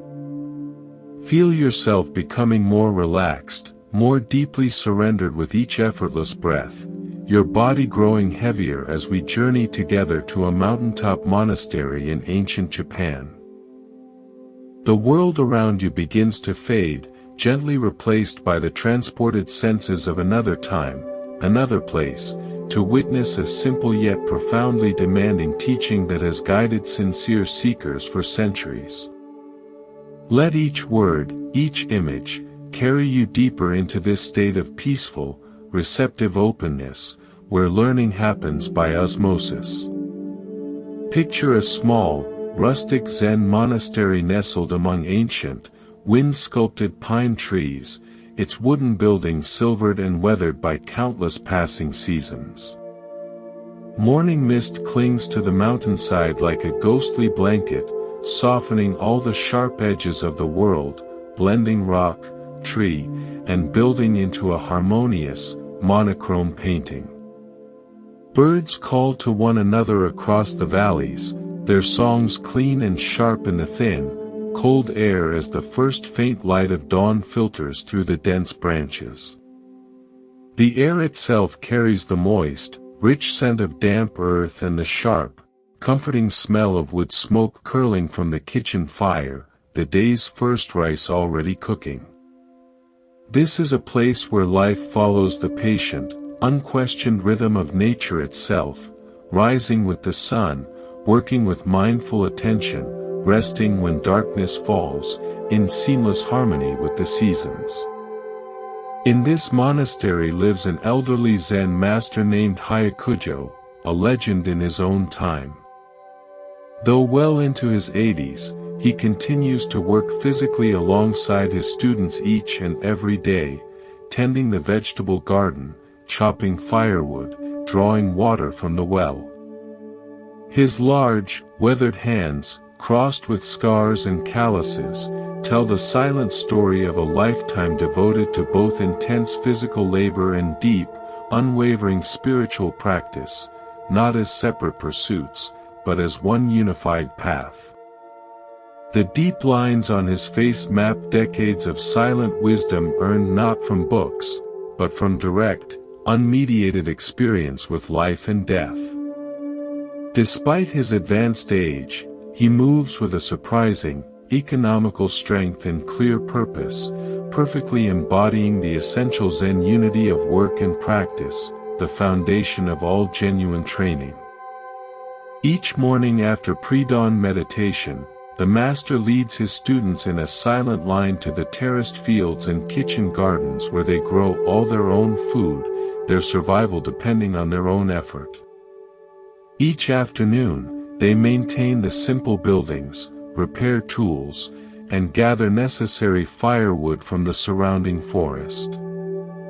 This daily, necessary labor isn't separate from their spiritual practice, it is their practice, another vital form of moving meditation where mindful awareness meets the unforgiving physical world. Through such mindful work, the most abstract teachings come alive in calloused hands and tired muscles, in the ache of a straight back, in the satisfaction of a harvested row. The younger monks, however, with the keen eyes of the young, have begun to notice that Master Hyakujo's great age is finally beginning to show in small, telling ways. They see how he sometimes pauses, just for a second, to catch his breath while turning the heavy soil in the garden. They notice the very slight, occasional tremor in his hands as he carries a full bucket of water or sharpens a tool. Though he never complains, never mentions weariness, they can sense the immense, silent effort it now takes for his old body to keep pace with their youthful energy and resilience. A quiet, loving concern grows among them that their beloved teacher, who has given them everything, is now pushing his venerable body too hard in these, his final years. One evening, after the day's work is complete and the monastery is bathed in the blue light of dusk, several of the senior students gather in a hushed conversation in the shadows of the storage shed. The master is too old now for such physical labor, one whispers, his voice full of sincere worry. He has already given so much to the way, to all of us. Surely he has earned the right to rest in his final years, to teach only with his words. The others nod in solemn agreement, their faces serious in the dim light. Tomorrow, another suggests, the plan forming as he speaks, let's hide his garden tools before morning meditation. We'll take them and conceal them in the back of the shed. Without his hoe and shears, he will be forced to rest, to watch from his porch while we complete the work for him. It's the compassionate thing to do. Their plan set, they disperse quietly to their sleeping quarters, each feeling satisfied, even virtuous, that they have found a kind and compassionate solution to protect their aging teacher from his own stubborn diligence. The next morning unfolds with its usual, clockwork rhythm. The wooden fish drum calls everyone to the pre-dawn meditation in the icy hall, followed by a simple, silent breakfast of steaming rice porridge. As the monks prepare for the day's collective labor, Master Hyakujo goes to the tool shed, as he has for 60 years, to retrieve his familiar, well-worn hoe and pruning shears. But where he expects to find them hanging in their designated spot, there is only empty space on the wall, a vague outline in the dust. The students watch discreetly from a distance, expecting him to sigh, perhaps, and return to his quarters to rest, accepting their benevolent conspiracy. Instead, something quietly unexpected occurs. Without a single word of comment, without a look of confusion or inquiry, the master simply turns and returns calmly to his small, sparse quarters. The students exchange quick, satisfied glances, pleased their well-intentioned plan has worked so smoothly. They spend the day working with extra vigor in the gardens and fields, periodically glancing toward Hyakujo's silent quarters to confirm he is indeed resting, taking the ease he deserves. By evening, all the work is perfectly complete, and they gather in the meditation hall once more for evening practice before the final meal of the day. But something in the atmosphere is distinctly different tonight. Master Hyakujo is absent from his usual place at the front of the hall. More surprising still, when the dinner bell sounds and the monks file into the dining hall, the attendants bring bowls of food for everyone present, except the master. His usual place at the head of the low table remains pointedly empty, his bowl unserved, his chopsticks untouched. Puzzled and growing concerned, the monks exchange questioning, worried glances. Has something happened to their teacher? Has he fallen ill? One of the senior students, the one who first suggested the plan, rises and goes to check on the master, his heart beating with sudden anxiety. He finds Hyakujo sitting quietly in the middle of his small, bare room, seeming neither distressed nor ill, simply sitting in peaceful, upright meditation, as still as a mountain. "Master," the student says, bowing low, his voice thick with concern, "you weren't at the evening meditation, and now, no meal has been prepared for you.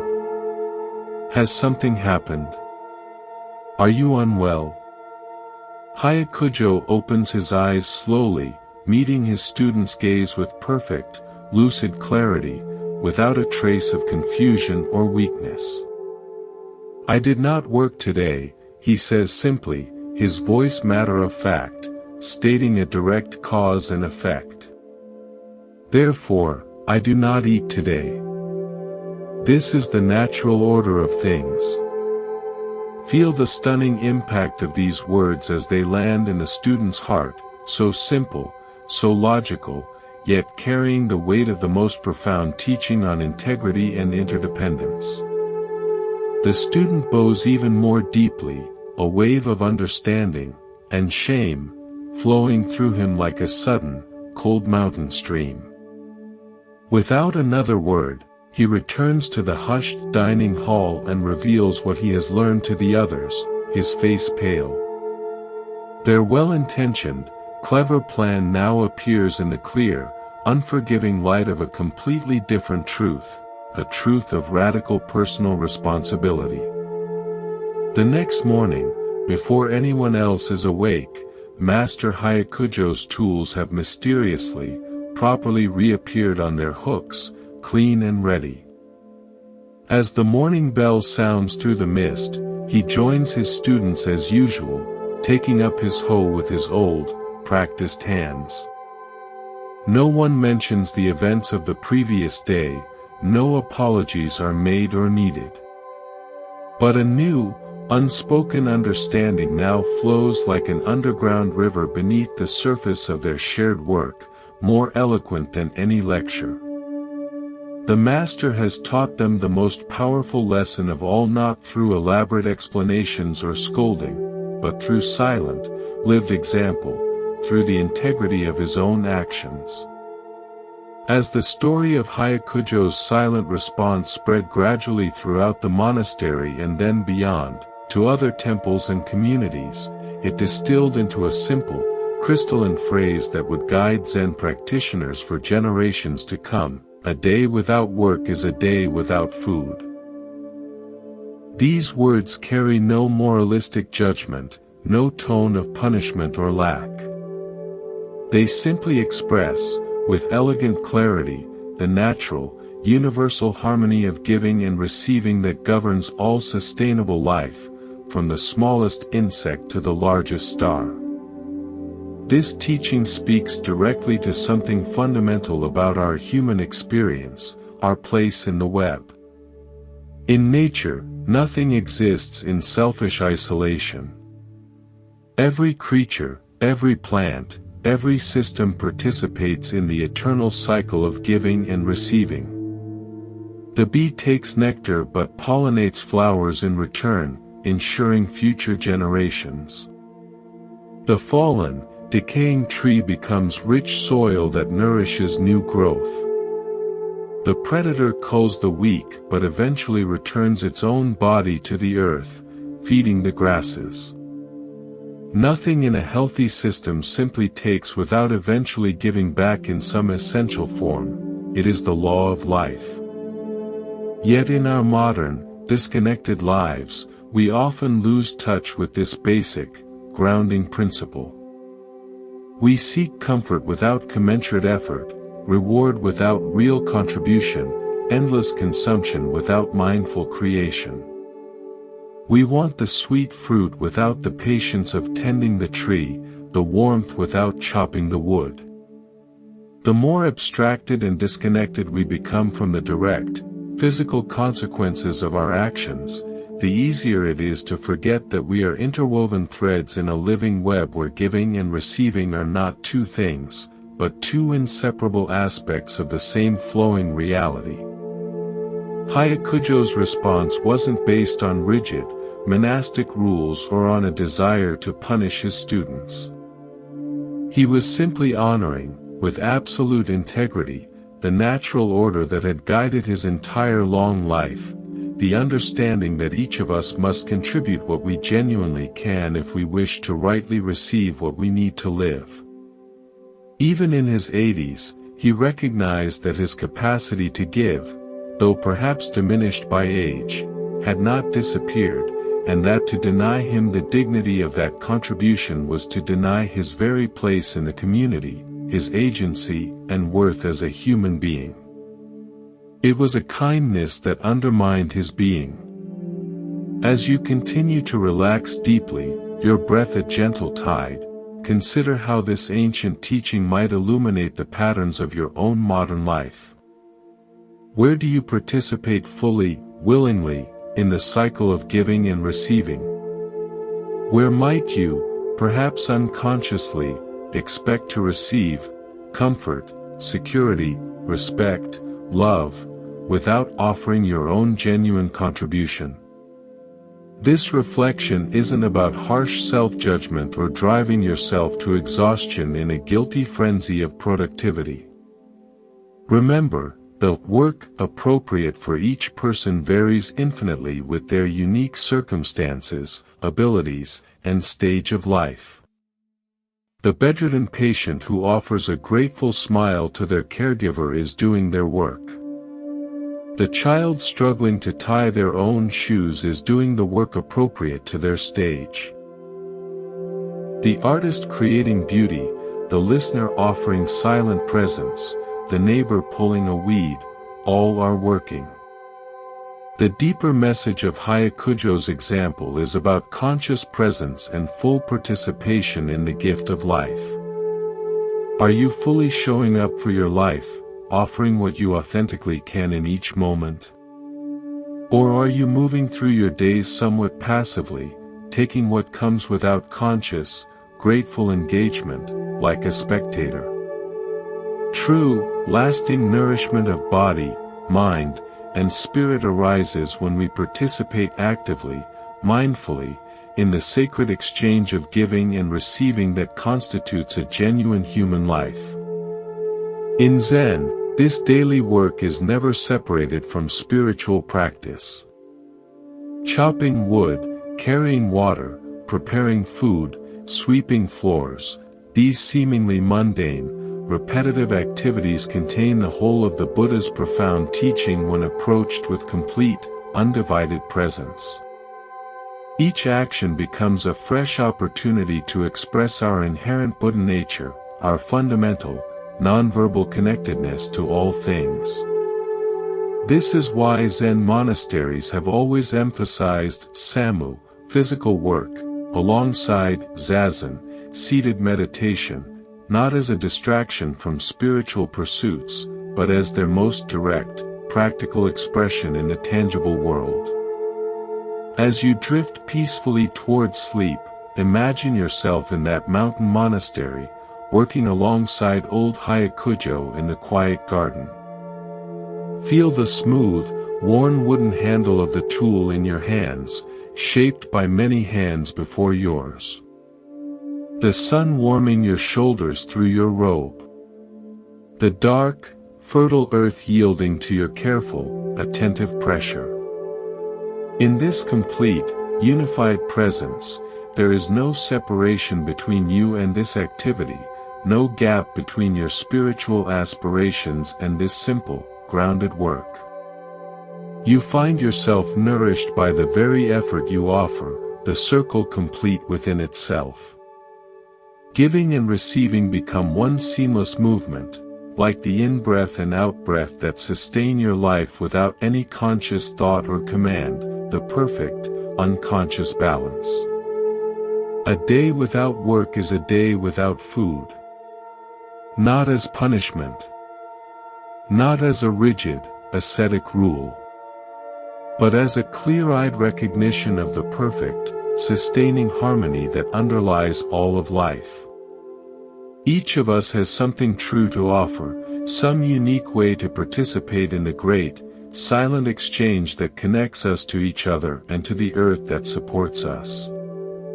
In giving what we authentically can, we open ourselves gracefully to receive what we truly need, not just physical nourishment, but the deeper, soul-level sustenance of meaning, connection, and purpose that makes a human life feel whole, complete, and rightly lived. Let your awareness drift now, like a leaf on a slow river, to a different kind of solitude, not of mountain forests and communal labor, but of deep inner landscapes and private dialogue. As your body sinks profoundly into the mattress, into total relaxation, imagine the morning mist rising from a secluded valley in medieval Japan. Within this clinging mist stands a small, rarely visited temple where we will encounter one of Zen's most famously unusual masters in his seemingly bizarre, private daily practice. Dawn breaks softly over the temple of Soyen, casting long, slender shadows across the worn wooden veranda. The building stands completely alone on a gentle, forested slope, surrounded by dense bamboo groves that sway and whisper secrets in the morning breeze. A single, overgrown path winds up from the distant village below, a path rarely traveled, except by the occasional determined seeker drawn by the temple's reclusive master's puzzling reputation. Birds call to one another in the green canopy overhead, their voices mingling with the gentle, constant trickle of a hidden stream that runs behind the temple grounds.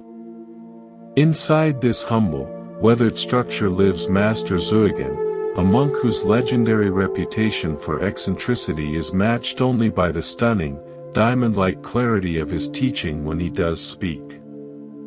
Unlike many Zen masters who gather large numbers of disciples around them, creating bustling communities, Soyen often spends weeks, sometimes months, in complete solitude, seeing no one, speaking to no one, a hermit by nature. Yet those few who have managed to study with him speak in awe of his remarkable, palpable presence, how his every gesture, every glance, seems to arise from a place of complete, unshakable authenticity rather than from habit, social convention, or spiritual pretense. This morning, like 1,000 mornings before it, Soyen moves through his temple in deep, comfortable solitude. The wooden floors creak softly, familiarly, beneath his bare feet as he prepares a simple pot of tea in the minimal kitchen. His movements are unhurried yet precisely economical, not a single motion wasted, each action complete in itself, satisfying. There is a profound, magnetic stillness about him, not the stillness of tension or suppression, but of complete, relaxed ease within his own skin, within the silence. Today, however, unseen and unheard by any other human, we are granted a glimpse of the private, daily practice that forms the very foundation of his realized understanding, his unshakable freedom. As Soyen finishes his morning tea, he sets the empty ceramic cup down on the tatami with mindful, almost ceremonial attention. The first strong light of day now fills the sparse room, illuminating countless dust particles dancing like tiny stars in the sunbeams. Sitting on his worn, sunken cushion, back straight but not rigid, aligned with gravity, he takes one deep, centering breath. Then, breaking the deep morning silence, he suddenly calls out in a clear, firm, commanding voice, "Master." The word hangs in the empty, sunlit air of the temple, spoken to no visible person.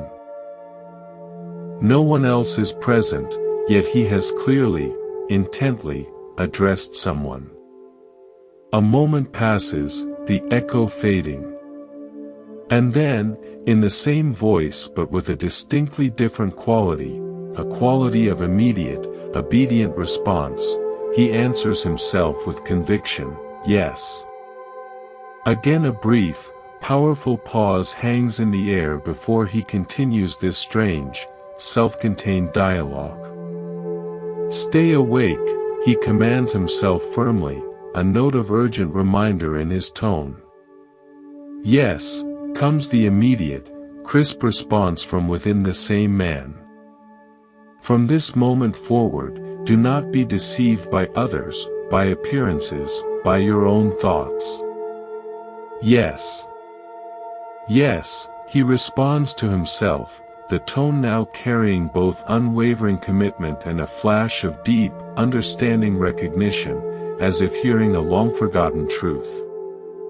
If anyone from the distant village below happened to be climbing the path at this precise moment, they might seriously wonder if Soyen had secret visitors or, more likely, had lost his mind entirely, talking to himself in different voices like a madman in the woods.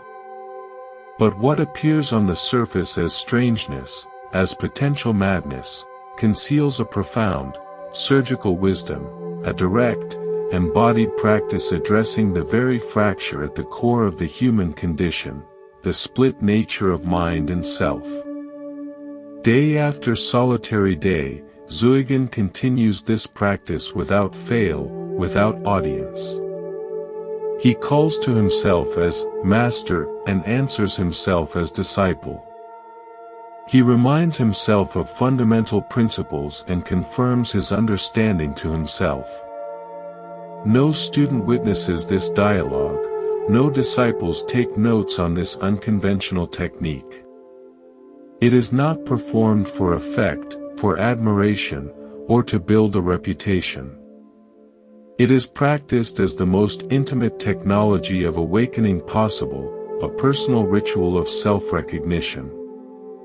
Each exchange emerges from, and dissolves back into, the vast, listening silence that perpetually pervades his simple temple room. A young, earnest monk named Ganto once managed to stay at the temple for several weeks as a rare guest, hoping to soak up Soyen's elusive teaching through sheer proximity. One morning, rising earlier than usual to help with chores, he accidentally overheard this self-dialogue through the thin, paper walls, frozen in his tracks. Initially deeply confused, then intensely fascinated, he listened in secret day after day as his teacher enacted this strange, daily conversation with himself, a ritual of self-meeting.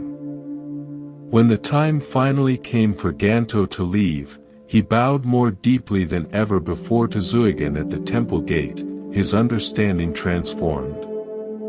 "Master," he said, his voice full of awe, I have learned more from observing your private example than from all the sutras I have ever studied.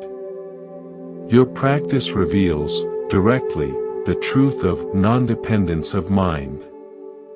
It shows the way to true autonomy. Zuigen smiled only slightly, neither confirming nor denying that Ganto had overheard his private dialogue, unconcerned with the breach. Remember this, he said simply, his eyes holding the young monks. The true master is always present, within. Whether acknowledged or ignored, followed or disobeyed, it never leaves you. You carry your own teacher. With these parting words, he sent Ganto back down the mountain into the bustling world, carrying this seed of understanding that would eventually flower into the young monk's own authentic awakening. This curious, private practice of Zuigen's illuminates with stark clarity something essential about the nature of mind and the path to liberation. In calling himself master, and then responding, he wasn't suffering from delusion or a fragmented personality. Rather, he was engaging directly, dramatically, with the different functions and levels of consciousness that we all contain but usually leave unconscious and conflicting. His dialogue makes visible the internal processes, the inner critic, the forgetful child, the wise observer, that usually operate in the shadowy background, bringing them into the clear, forgiving light of awareness where they can be recognized, reconciled, and ultimately transcended. Consider your own experience in this quiet moment. As you listen to these words, there's the part of you that hears the sounds, processes the language. And there's another, quieter part that knows you are hearing, that is aware of the whole process. There's the aspect of mind that might feel sleepy, comfortable, or restless, and another, separate aspect that simply notices these feelings arising and passing, without getting swept away. We all contain, simultaneously, both the experiencing self, the me that wants, fears, plans, regrets, and the witnessing presence, the silent awareness that holds all these experiences without being defined by any of them. Most of us, however, remain completely, hypnotically identified with the experiencing self alone. We become so tangled in our passing thoughts and reactive emotions that we utterly forget the witnessing presence that contains them all, like someone watching an enthralling movie who forgets they are sitting in a theater, mistaking the dramatic story on the screen for their only reality. Zuigen's practice cuts through this near-universal confusion with elegant, radical simplicity. By calling to himself as master, he consciously acknowledges and invokes the awakened nature, what Zen calls Buddha nature, or original mind, that exists prior to and independent of all the passing shows of thought, emotion, and circumstance. In responding to himself, yes, he directly embodies and voices the recognition of this true nature, aligning with it. In commanding himself to stay awake, and do not be deceived, he activates the crucial faculty of discrimination, the capacity to distinguish between the essential, timeless nature of awareness and the temporary, dreamlike phenomena that appear within it. The phrase, non-dependence of mind, points directly to the profound freedom that emerges from this direct recognition. Most of us live in a state of constant, anxious dependence on external validation, changing circumstances, and internal conditions. We feel good when praised, bad when criticized, happy when things go our way, miserable when they don't.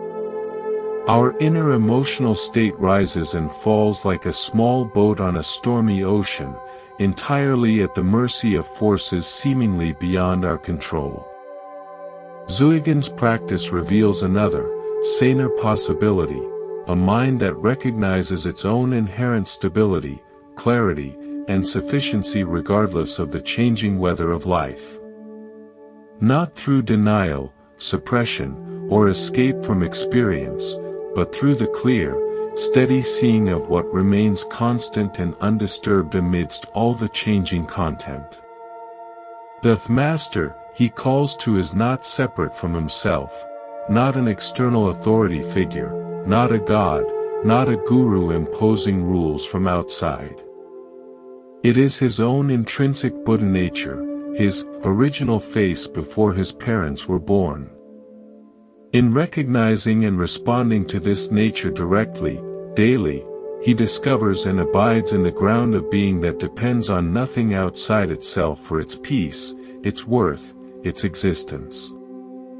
This teaching speaks with incredible power to our modern condition, our age of anxiety. We live perpetually surrounded by voices, media, social networks, advertisers, peers, telling us who we should be, what we should want, how we should feel and look. Social media amplifies this external chorus to a deafening, 24/7 roar, constantly pulling our attention and validation outward, reinforcing the brittle belief that our worth depends entirely on external likes, shares, and the approval of strangers. We become so accustomed to these loud, external voices that we mistake them for our own inner voice, driving ourselves toward endless, frantic seeking, comparison, and chronic dissatisfaction. Zuigen's practice offers a radical, quiet alternative.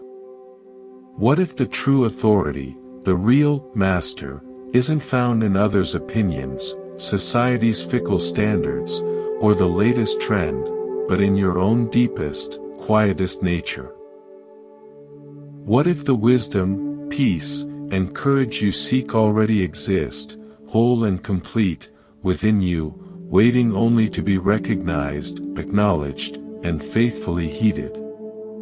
What if true freedom comes not from tirelessly trying to control the external world to match your preferences, but from recognizing what within you remains inherently free and undisturbed regardless of circumstances? As you continue to relax more deeply, the outside world fading, imagine yourself in Zuigen's place, sitting in the morning light of that simple, silent temple, completely alone yet completely at home. Feel what it might be like to call out, from your heart, to your own deepest, truest nature, not as something distant, divine, or separate, but as the very core and ground of who you are. Sense the quiet possibility of answering from that place of inherent clarity, of recognizing the Master, who has been patiently present all along, beneath the surface noise and drama of your busy, thinking mind. This recognition doesn't demand that you become someone different, someone special or enlightened. It doesn't require special circumstances, dramatic retreats, or years of isolated monastic training. It asks only for honest, gentle attention to what is already, always here, the awareness that is reading these words, that feels the breath moving in your body, that remains present whether your thoughts are turbulent or calm, whether your emotions are pleasant or painful. This aware presence, this knowing space itself, depends on nothing outside itself to be. It is already free. In everyday life, Zuigen's practice might look like pausing during a moment of stress or overwhelm to quietly ask inside, who is feeling this stress right now? Who is aware of this feeling happening? It might mean noticing when you become completely identified with a strong story of anger or hurt and gently reminding your own awareness, stay awake. Don't be deceived by this story. Remember what you are. Not as a harsh self-criticism, but as the kindest possible recognition of your wider, untouched nature. The non-dependence of mind doesn't mean a cold disconnection from life, from relationships, or from feeling. Quite the opposite.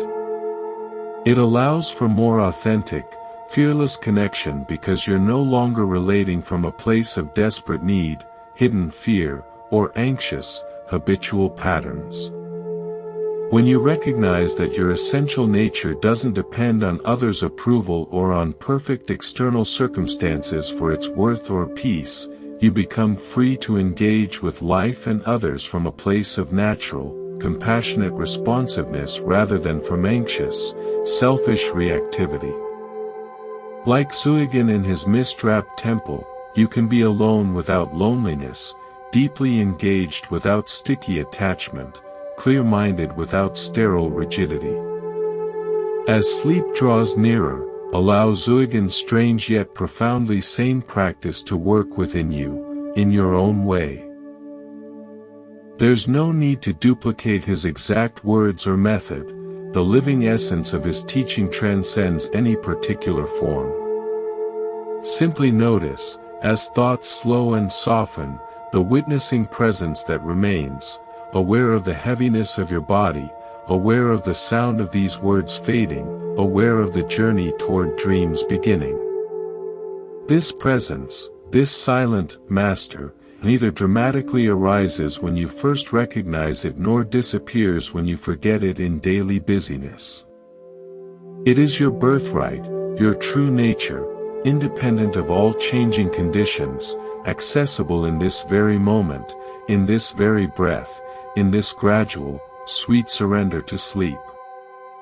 Non-dependence of mind, not as a lofty philosophical concept, but as a lived, felt reality, offers an unshakable freedom right in the midst of whatever life brings.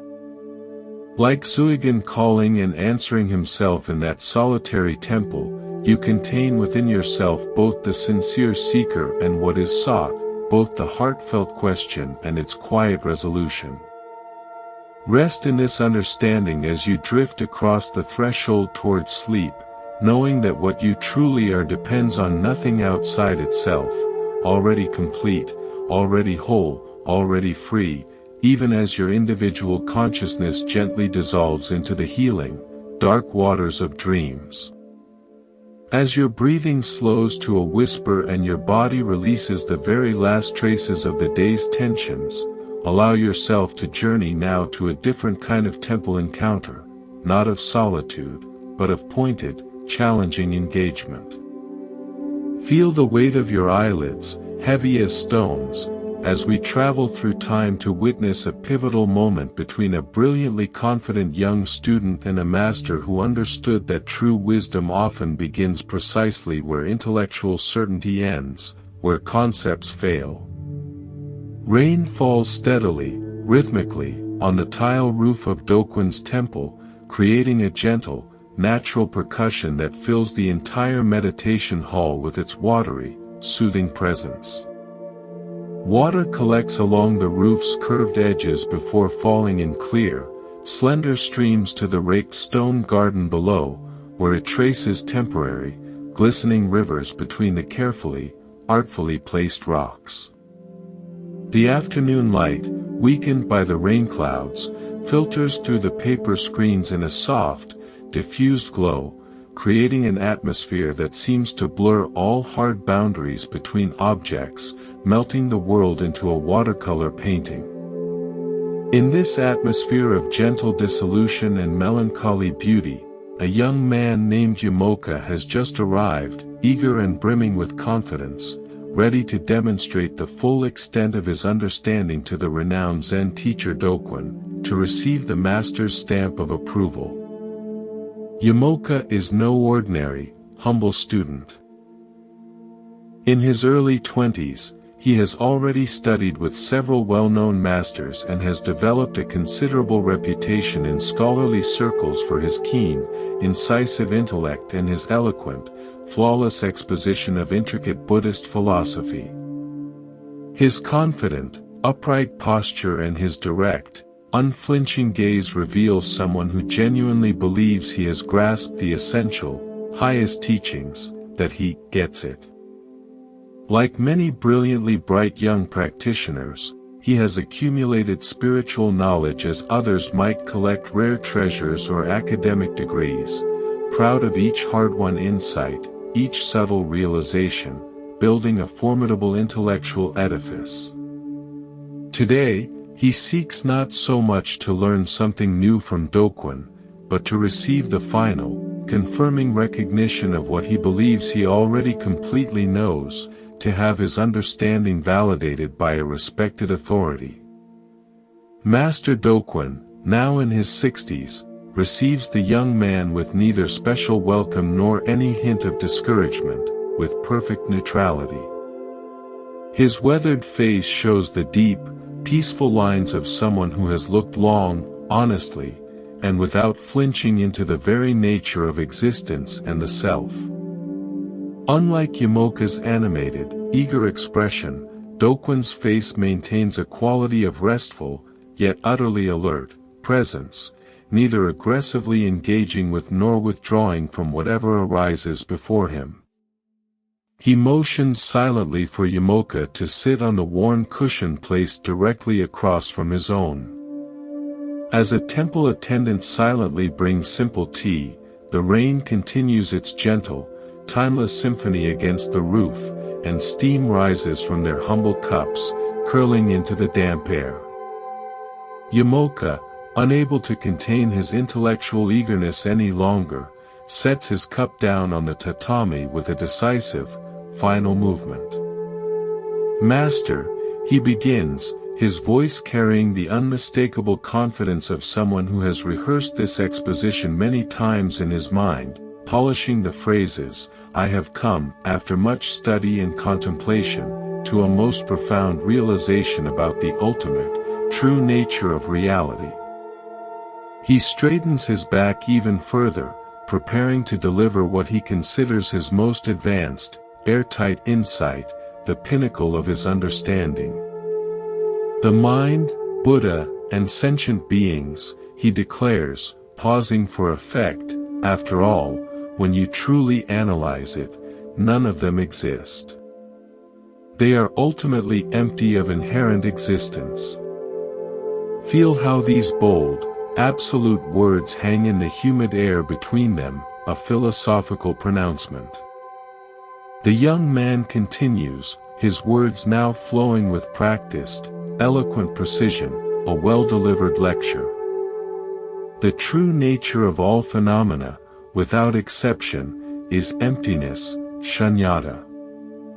There is no realization to attain, and no delusion to be freed from. There is no sage, and no ordinary person. All such distinctions are illusory. His hands gesture gracefully, elegantly, as he articulates each refined point of this sophisticated philosophy, a performer sure of his material. There is no giving, and ultimately, nothing to be received. All is empty appearance, like a mirage. Yamoka's statement, in itself, isn't wrong. Within the framework of Madhyamaka Buddhist philosophy, it echoes the profound, non-dual teachings of the Heart Sutra on emptiness, the understanding that all phenomena lack independent, permanent, substantial existence.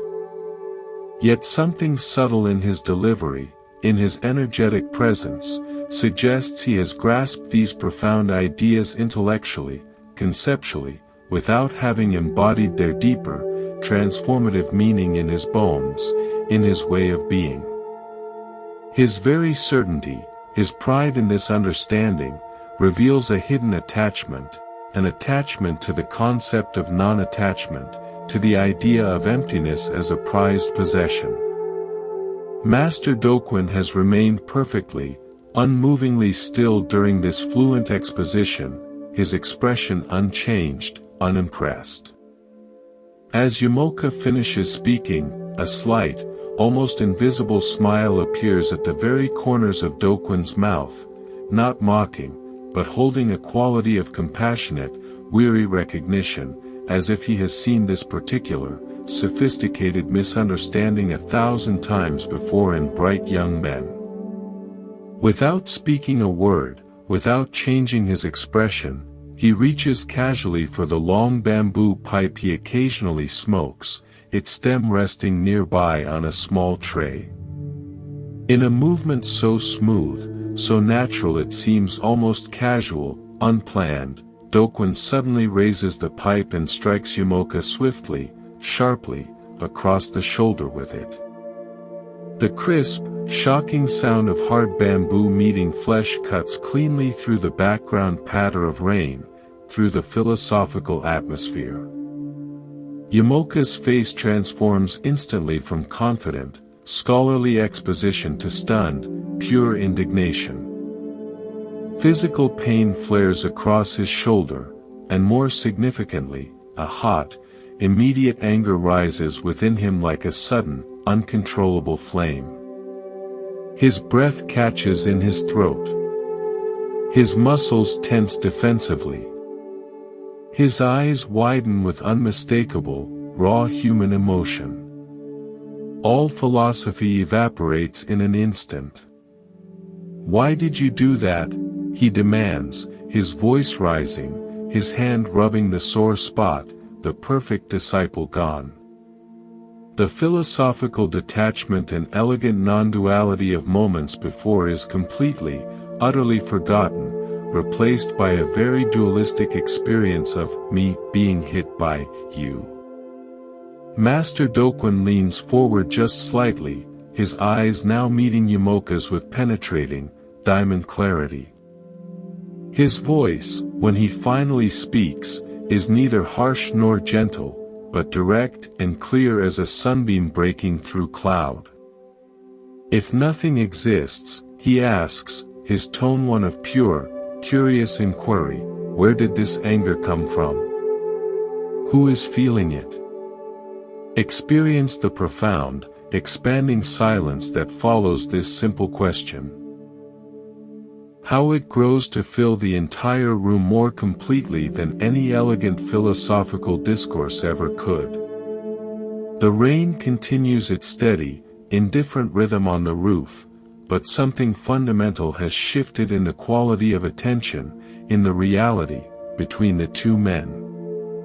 In the raw, open space created by Dokun's question and the sting on his shoulder, Yamoka is forced to confront not just a logical contradiction in his philosophy, but the living, breathing, undeniable reality of his own immediate experience, an experience that transcends, and shatters, all clever concepts. The anger that flared so instantly, so hotly, in response to the strike was not a philosophical position or a theory, it was an immediate, embodied, animal reality. If truly nothing existed, no self, no other, no sensation, no subjective reaction, then from where did this unmistakable, personal anger arise? How could mere emptiness feel this specific pain, this specific indignation? In that unguarded moment of genuine, unphilosophical emotion, his abstract, intellectual understanding of nothing exists revealed itself with embarrassing clarity as merely another concept, another cherished position held tightly by the very mind, the very self, that his philosophy claimed did not exist. Watch as understanding slowly, painfully dawns on Yamoka's flushed face, not the satisfying pleasure of a new intellectual insight, but the humbling, embarrassing recognition of how far conceptual, philosophical understanding falls short of lived, felt truth. The rain seems louder now in the thick silence between them, each drop a tiny, relentless reminder of the real, wet, sensory world of direct experience that no philosophy, however elegant, can ever fully capture, explain away, or contain.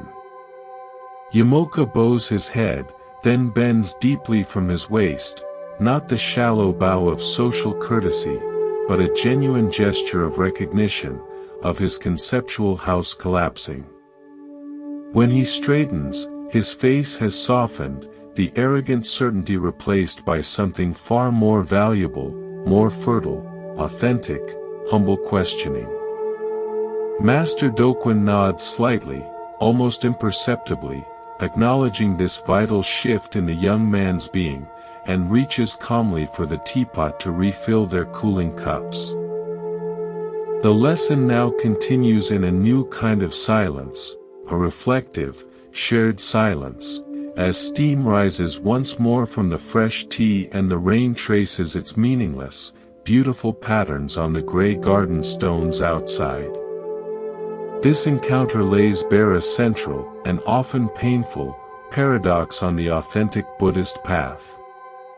The profound teaching of emptiness, shunyata, is ultimately meant to liberate us from attachment to all fixed views, all solid beliefs, including beliefs about Buddhism itself.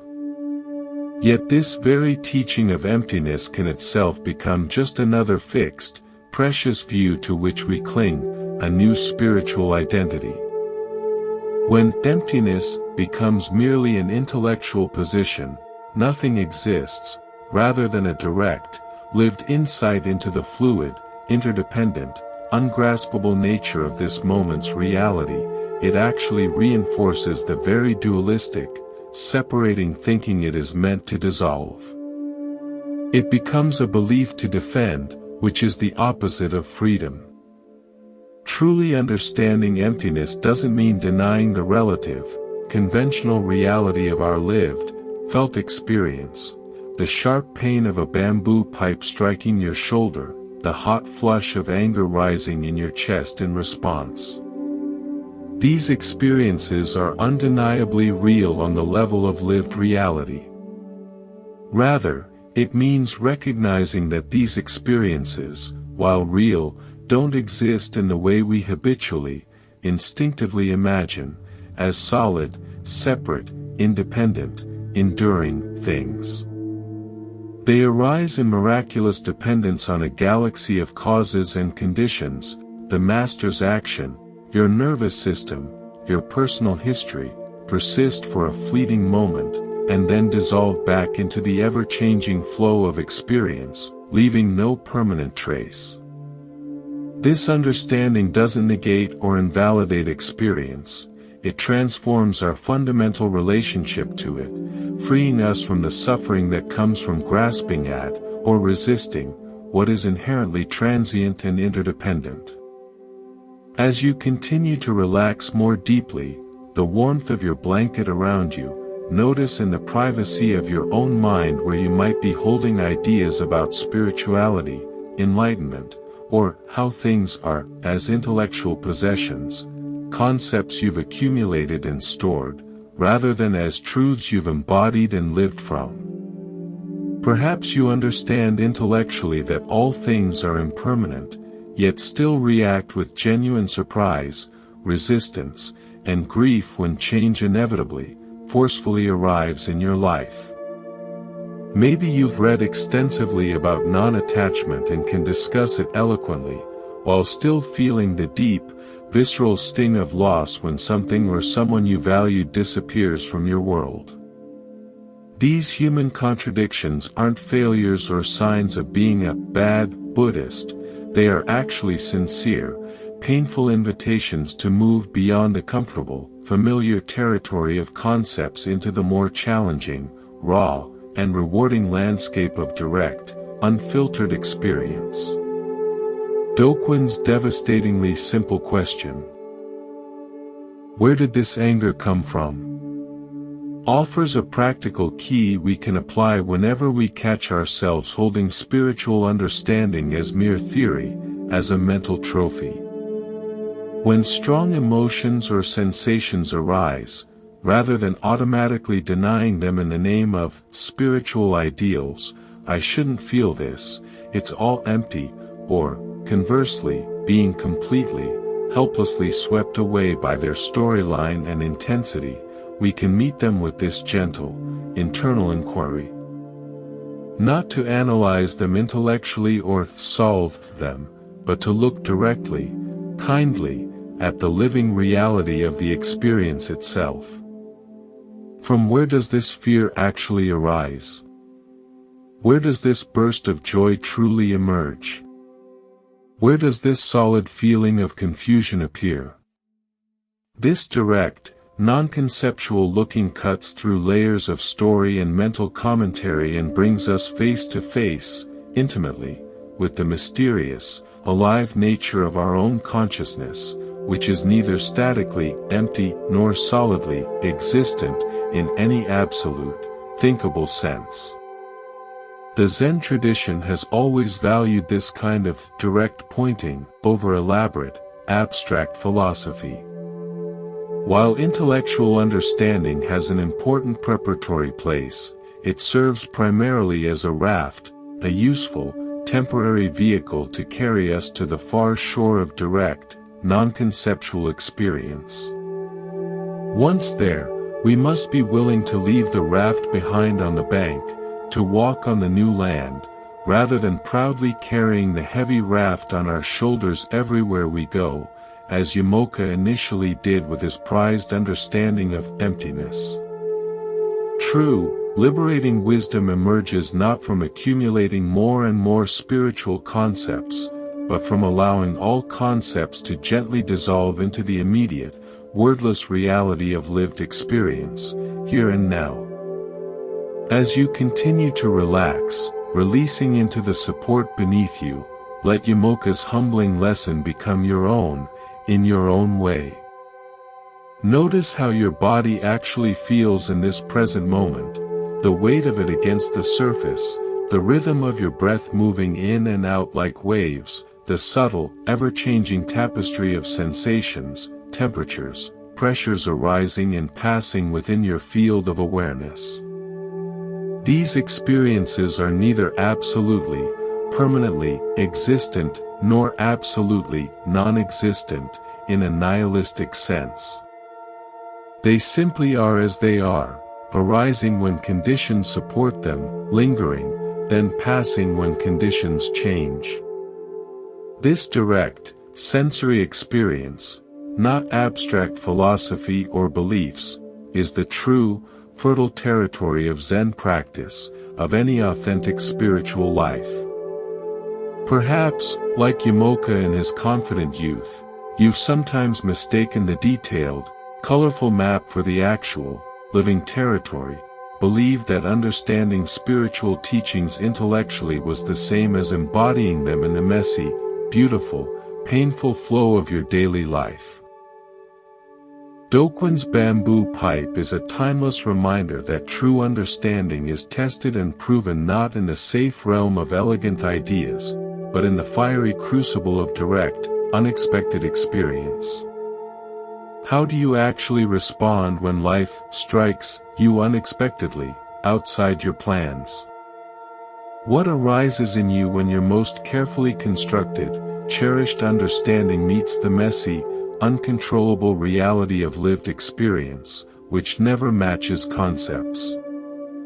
As sleep approaches, its veil softening the world, allow these questions to work within you, not as problems to urgently solve with your thinking mind, but as quiet invitations to direct looking, to simple, curious attention.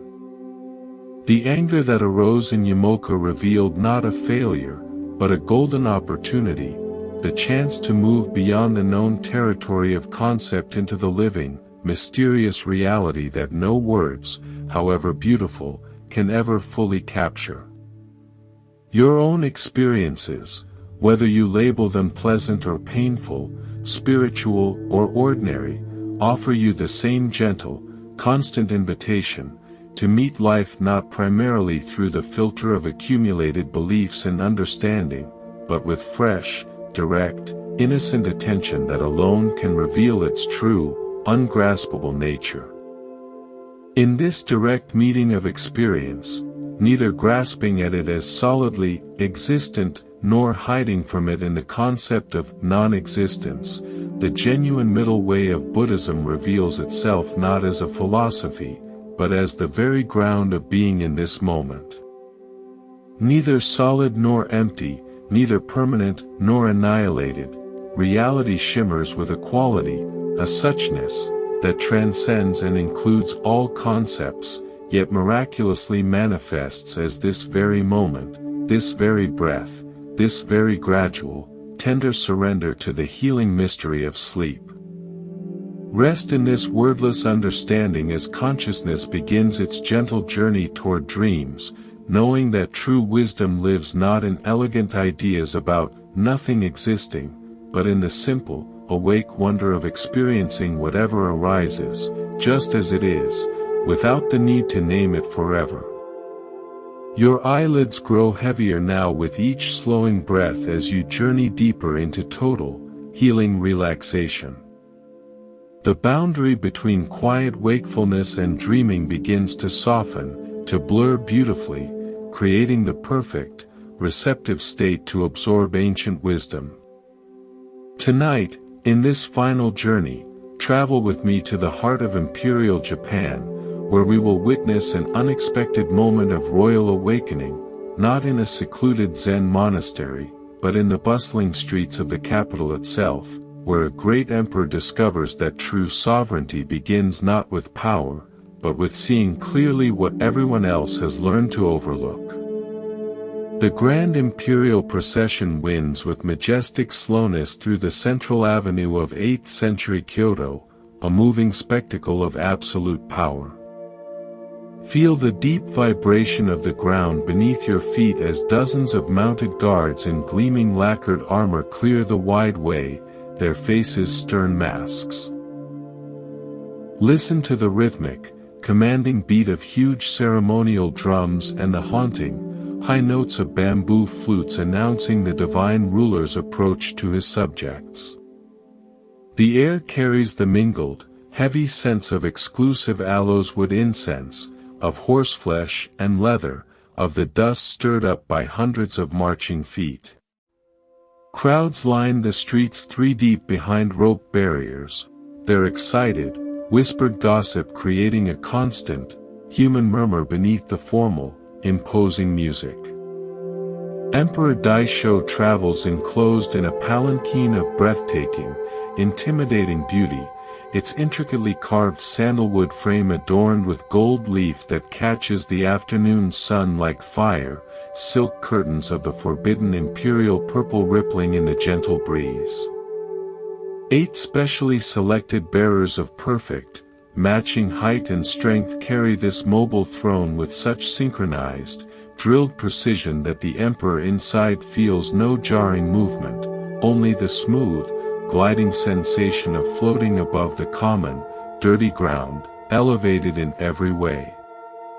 The palanquin is the perfect symbol of his separation from ordinary existence, protected, isolated, set apart in a bubble from the mundane world and struggles of his subjects.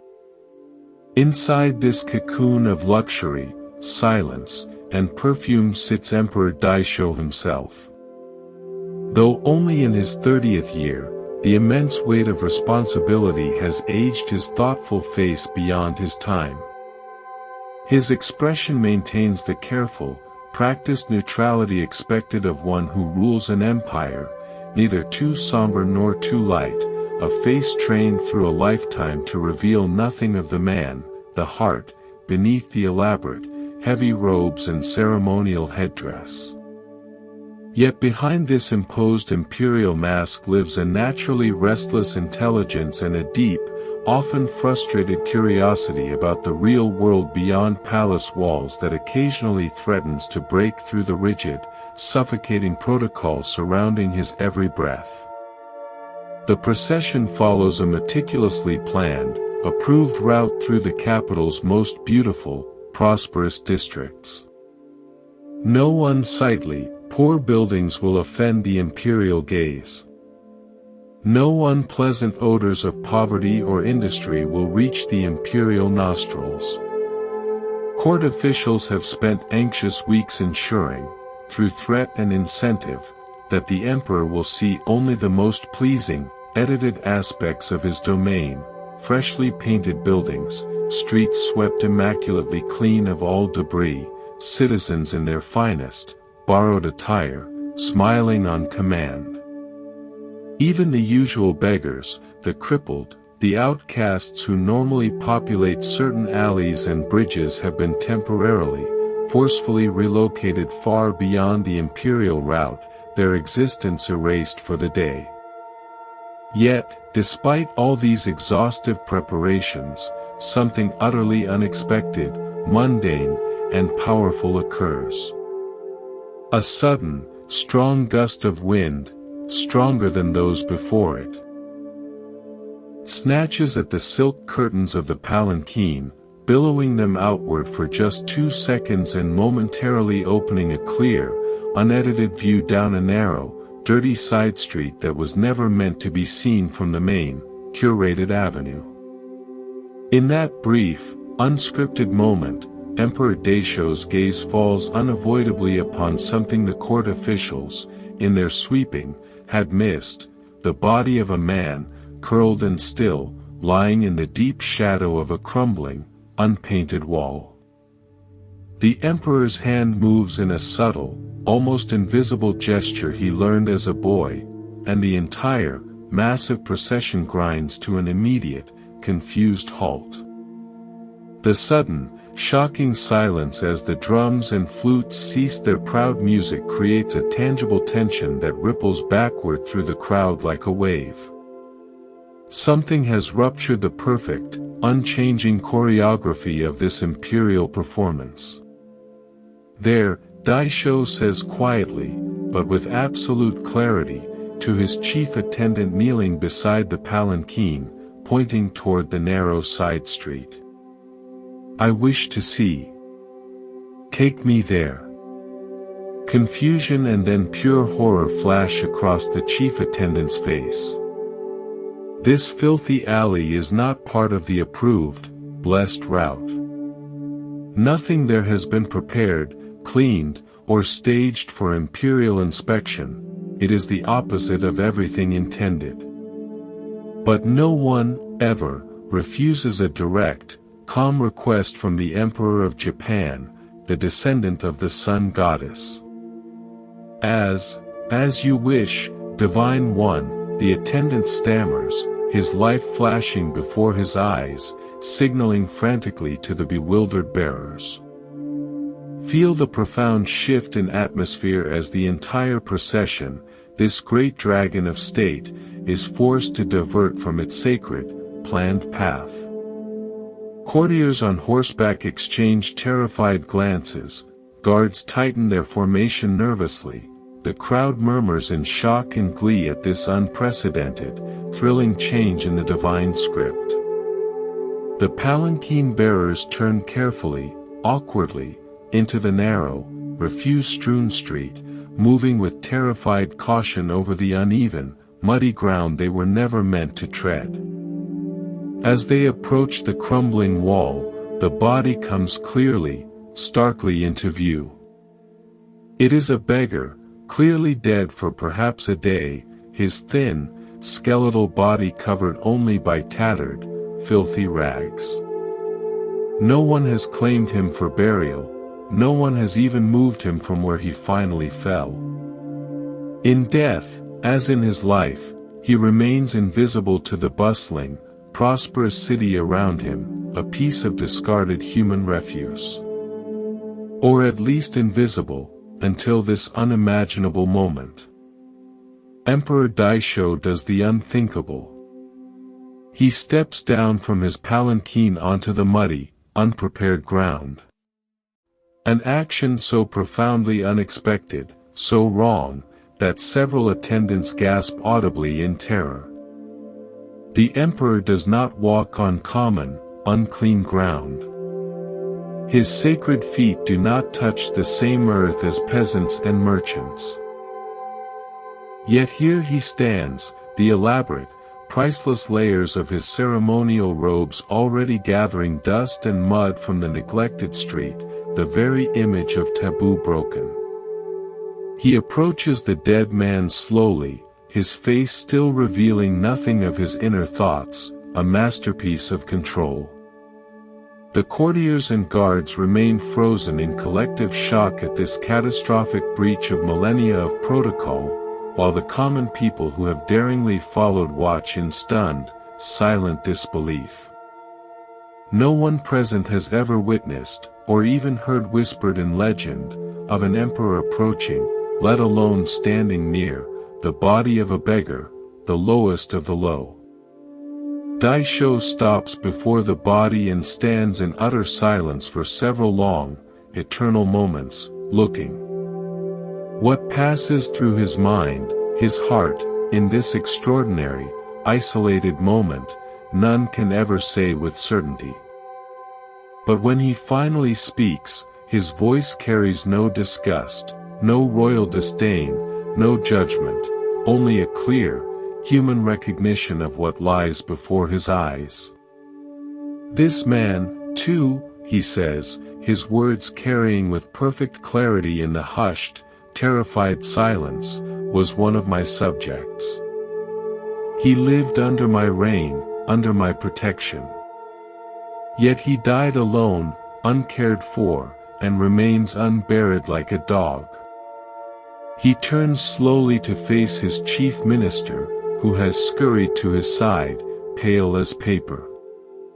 How can I in good conscience claim to rule this land, to receive heaven's mandate, when such things happen within the very shadow of my own palace walls? What does my power mean if it cannot see this?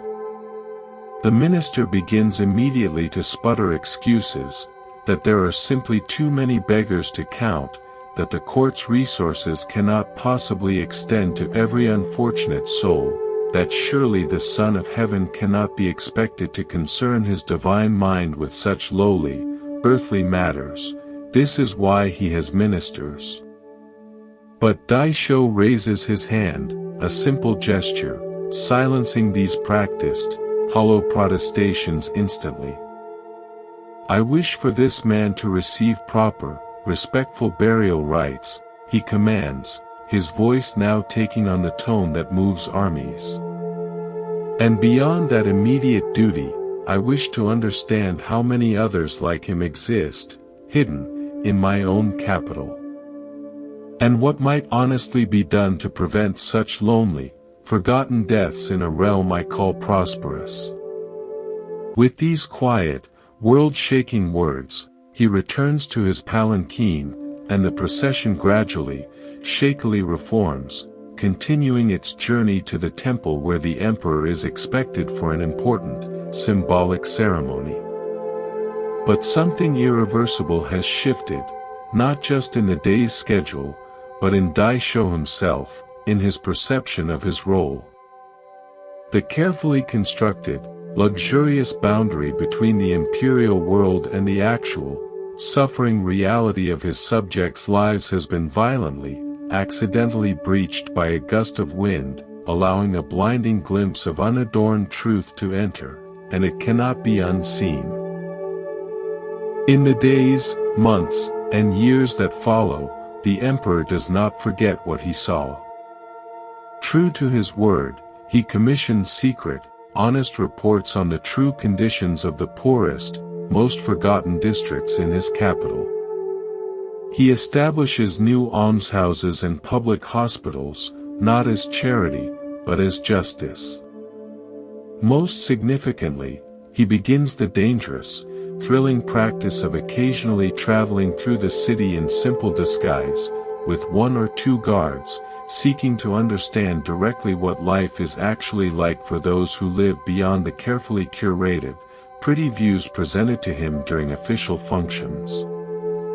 These actions, flowing from that one moment of clear seeing, eventually earn him the name by which later generations remember him with love, Daisho the Compassionate, the emperor who truly saw his people, and let that seeing move his heart and his policy.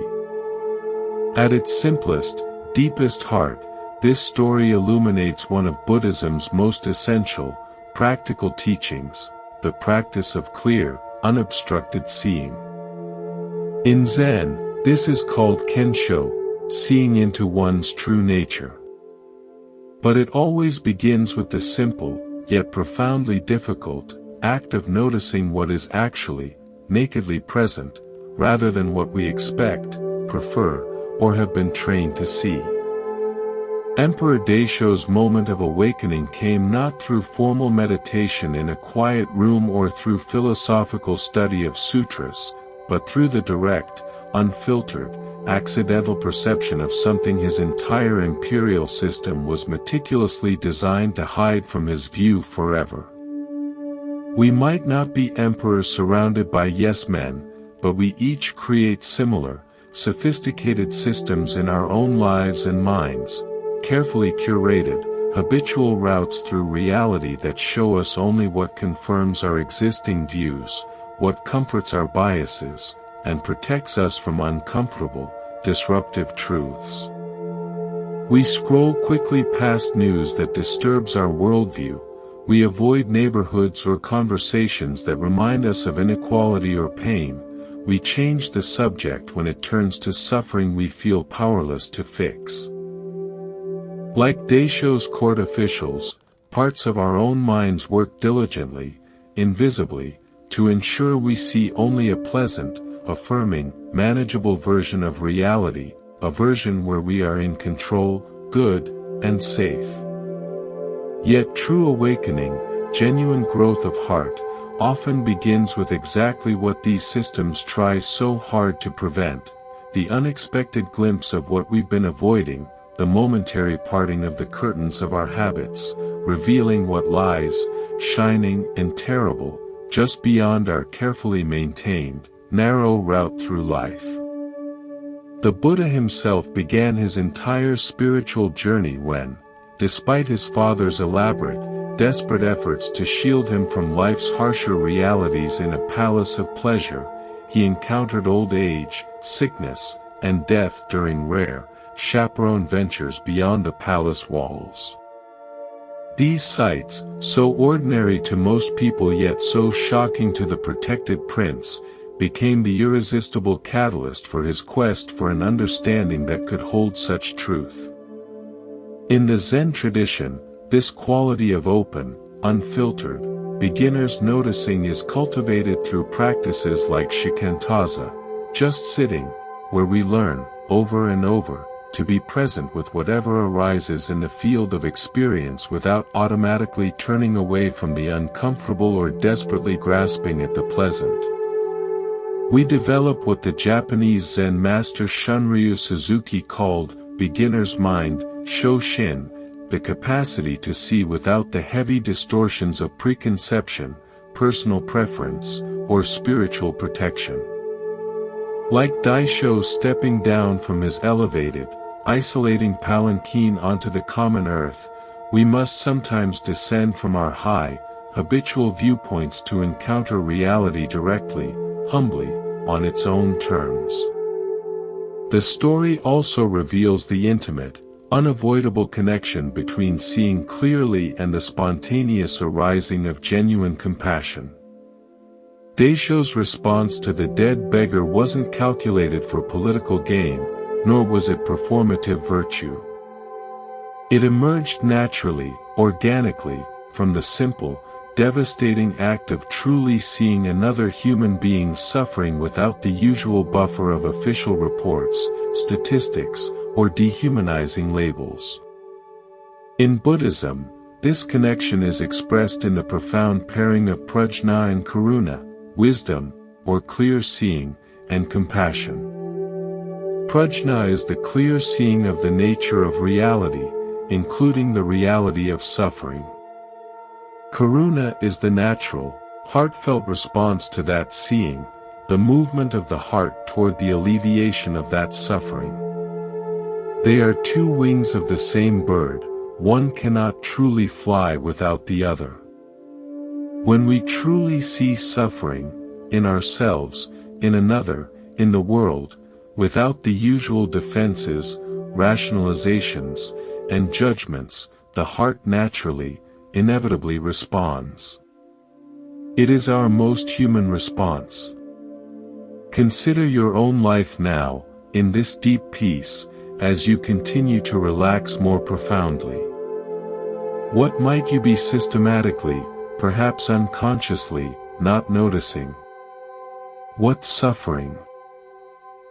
In your own heart, in your family, in your community, in the wider world you glimpse through screens, have you arranged your busy life to avoid seeing directly, because it feels overwhelming, because you don't know what to do? What imperial processions do you maintain, habitual routes through physical spaces, social circles, and mental landscapes that shield you from uncomfortable realities that might demand a response? This reflection isn't about cultivating guilt or forcing yourself to stare, paralyzed, at every painful reality in the world at once. That leads to burnout and despair, not wisdom. Rather, it's about developing the courage, the capacity, and the resilience to notice when the curtains part momentarily in your own life, revealing what lies just beyond your usual, safe field of vision. Instead of immediately looking away, changing the channel, or rationalizing what you've glimpsed, "That's just how things are, someone else will handle it, I'm too busy," can you, like Emperor Daisho, pause the endless procession of your habitual life for just a moment, long enough to truly see what is there, without immediately turning it into a story about yourself?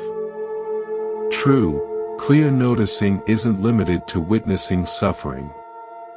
It extends generously to all of reality, including sudden beauty, unexpected joy, and the simple, quiet miracles of ordinary existence that our busy, goal-oriented minds also overlook in the rush. The practice is the same: pausing, attending, allowing reality to meet you directly, without the filter of concept, quick judgment, or old habit. In this way, clear seeing becomes not a burdensome duty, but a path to greater aliveness, authenticity, and genuine connection with the world as it actually is, in its heartbreaking and heart-mending fullness.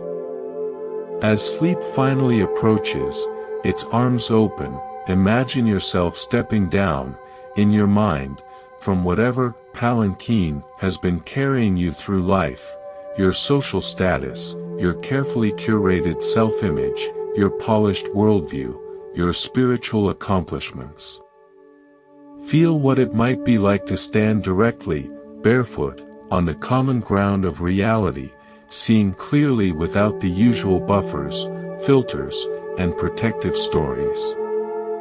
Notice how your heart naturally, organically responds when you meet life this way, not with instant judgment, fear, or aversion, but with the same compassionate, human recognition that moved an emperor to action. This, too, is part of my realm, you might say, of whatever you've been avoiding or overlooking, whether inner or outer. This, too, belongs. This, too, deserves my clear attention and care. In this simple, yet profoundly courageous act of clear, kind seeing, you begin to awaken from the collective dream of separation and control that causes so much of our personal and shared suffering. Like Daisho the Compassionate, you discover that true sovereignty, true freedom, begins not with protecting yourself from reality, but with the courage to see it clearly, to let it touch your heart, and to carry that truthful seeing into appropriate, compassionate action in your corner of the world.